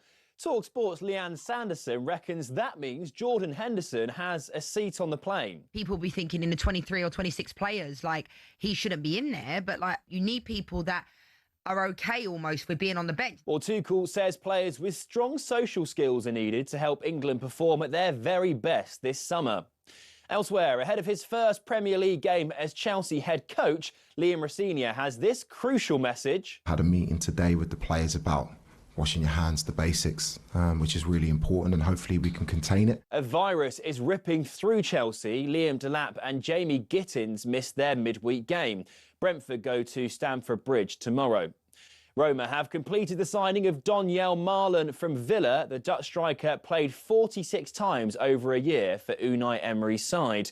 But Fulham's Welsh wizard won't be going anywhere in this window. Zero chance for him to leave the club in January. I want to clarify, because I said that we have to enjoy him for 1 month, 2 months, another 1 or 2 years if you can renew with him. Marco Silva says Harry Wilson is a huge part of Fulham's future plans, but he's out of contract this summer. And Anthony Joshua is back in the gym. He's posted a video of himself boxing. That's for the first time since a car crash killed 2 friends and colleagues in Nigeria.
Sam Matterface and Alex Crook on talkSPORT.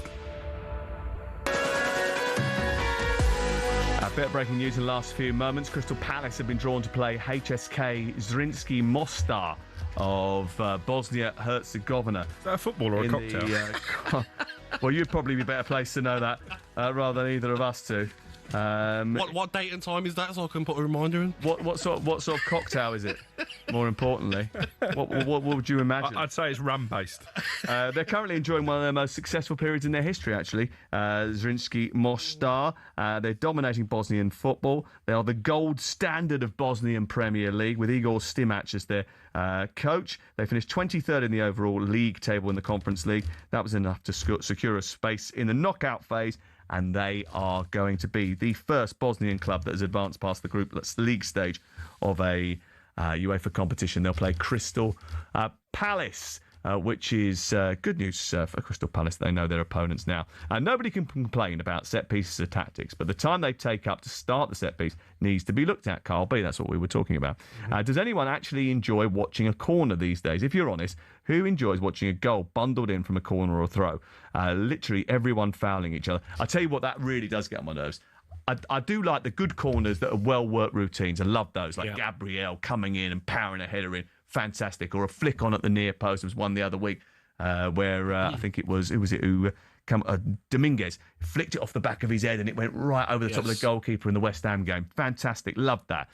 But that bit before the corner's taken, where they're literally, they really are like proper, it's almost like a rugby scrum. Yeah. That they're really using their shoulders into bodies and stuff like that. It's funny when they try, the player wants to try and get in front of the keeper. Yeah. The attacking player. And the defender's trying to push him out of the way, the keeper's pushing.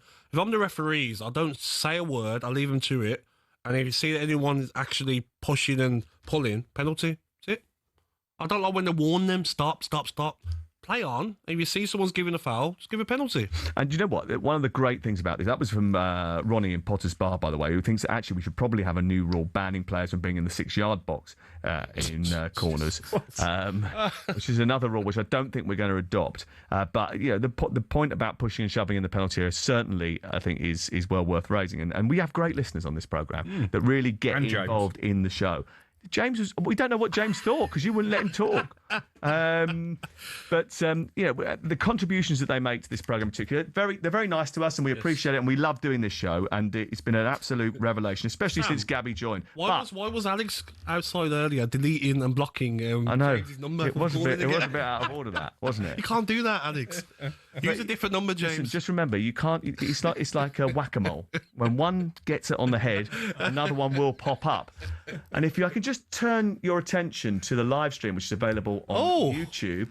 God, Crookie. I'm gonna have to take a picture of that. We're putting up. Hold on. Let me just describe what it is for our listeners who aren't watching the live stream.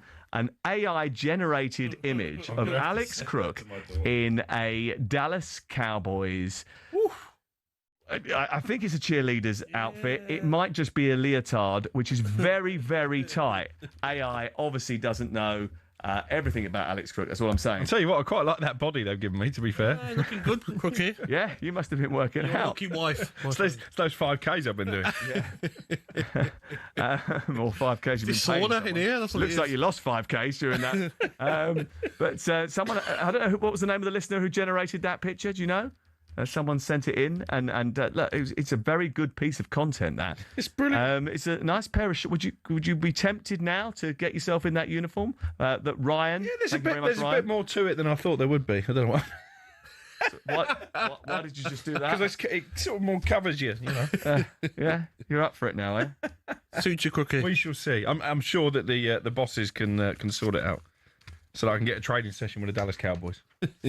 Tomorrow afternoon, Chelsea-Brentford. Crook's going to that game for Game Day Live, which starts at 2:30. It is Keith Andrews against Liam Rosenior, two young coaches, one of Irish descent who has played a lot in the Premier League, and Liam Rosenior, young guy, come from Wandsworth, went off, played around the country and then ended up at Hull as the manager and then Strasbourg, and now is in charge of Chelsea. What do you make of this fixture? So, I think he deserves a lot of apologies, Keith Andrews, because I was one of the people that says, was he set piece coach?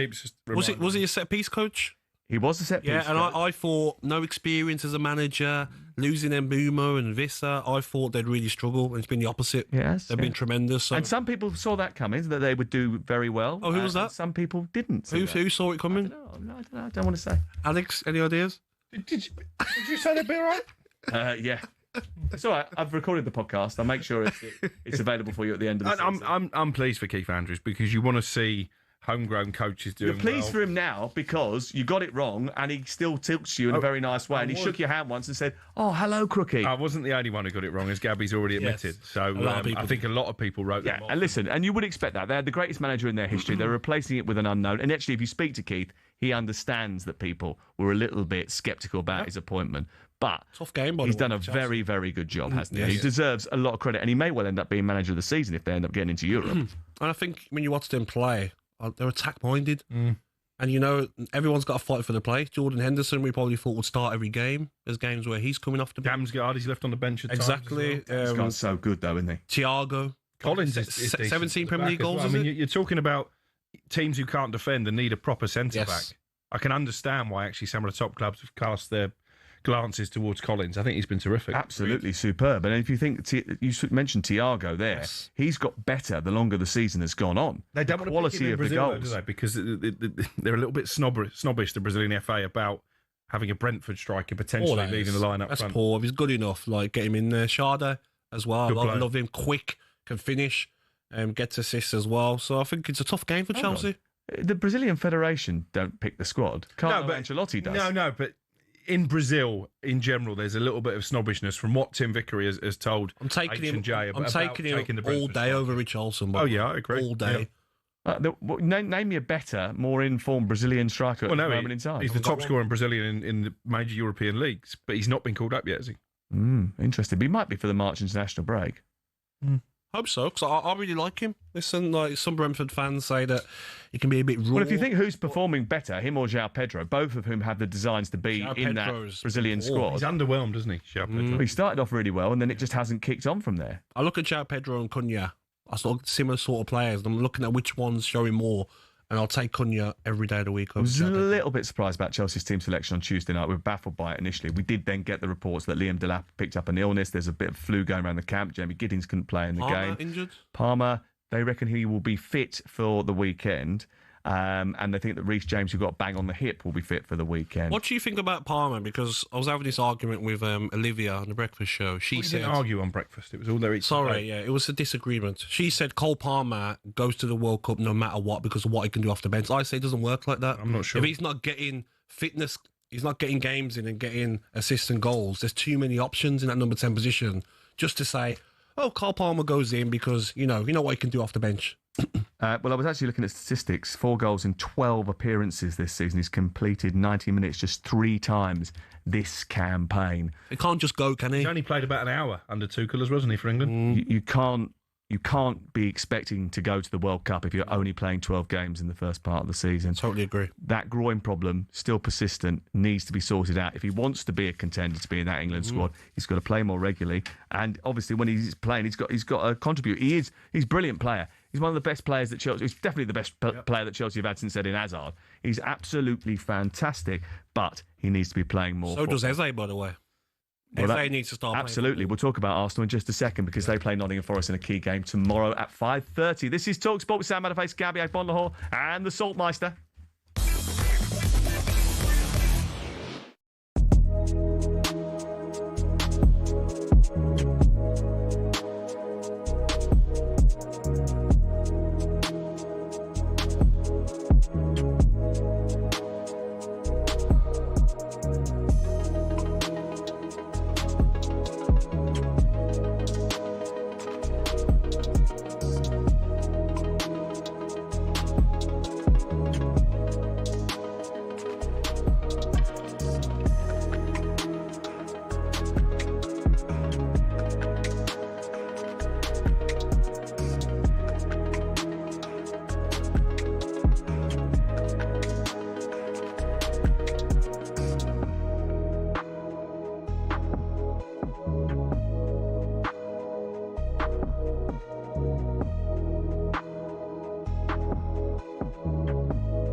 Hello and welcome to talkSPORT Goals. We're taking you through what should be another busy day of football. The triple cheese toasted, BLT, ham and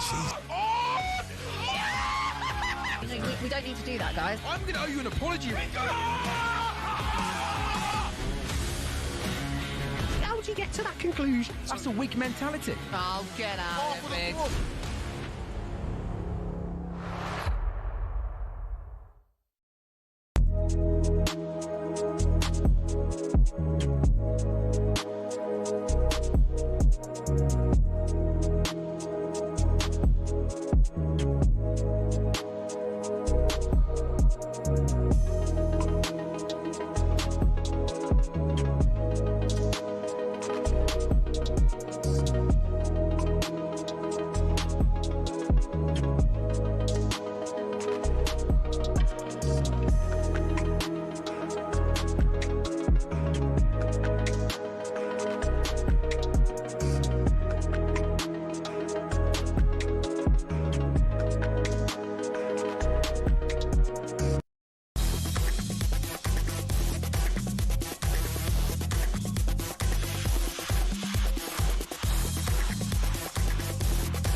talkSPORT. It's Sam Matterface and Alex Crook. The first episode of talkSPORT Daily's brand new series, Fiery Fridays, is available now. Adrian Durham, Alex Crook and Angelina Kelly arriving every Friday armed with one blazing hot take each. That's 3 huge opinions every Friday. No sitting on the fence, absolutely no fear of things getting a little bit overheated. They turn the temperature up like Alan Brazil in this studio to the point where everyone's sweating. In today's Great pod episode, they delve into whether Manchester United need to move on from Sir Alex Ferguson, if Michael Carrick could have won the England the World Cup, and Arsenal, do they have quadruple hopes?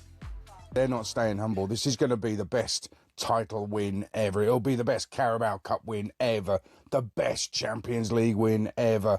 You know, they take the best corners. I mean, it's going to be so unbearable, but we're going to have to bear it, because I think you're right. Surely not. They can't go from nothing for years to the quadruple. Surely that can't happen. They can. They might. Top of the Premier League, top of the Champions League, 4th round of the FA Cup and the Carabao Cup semi-finals.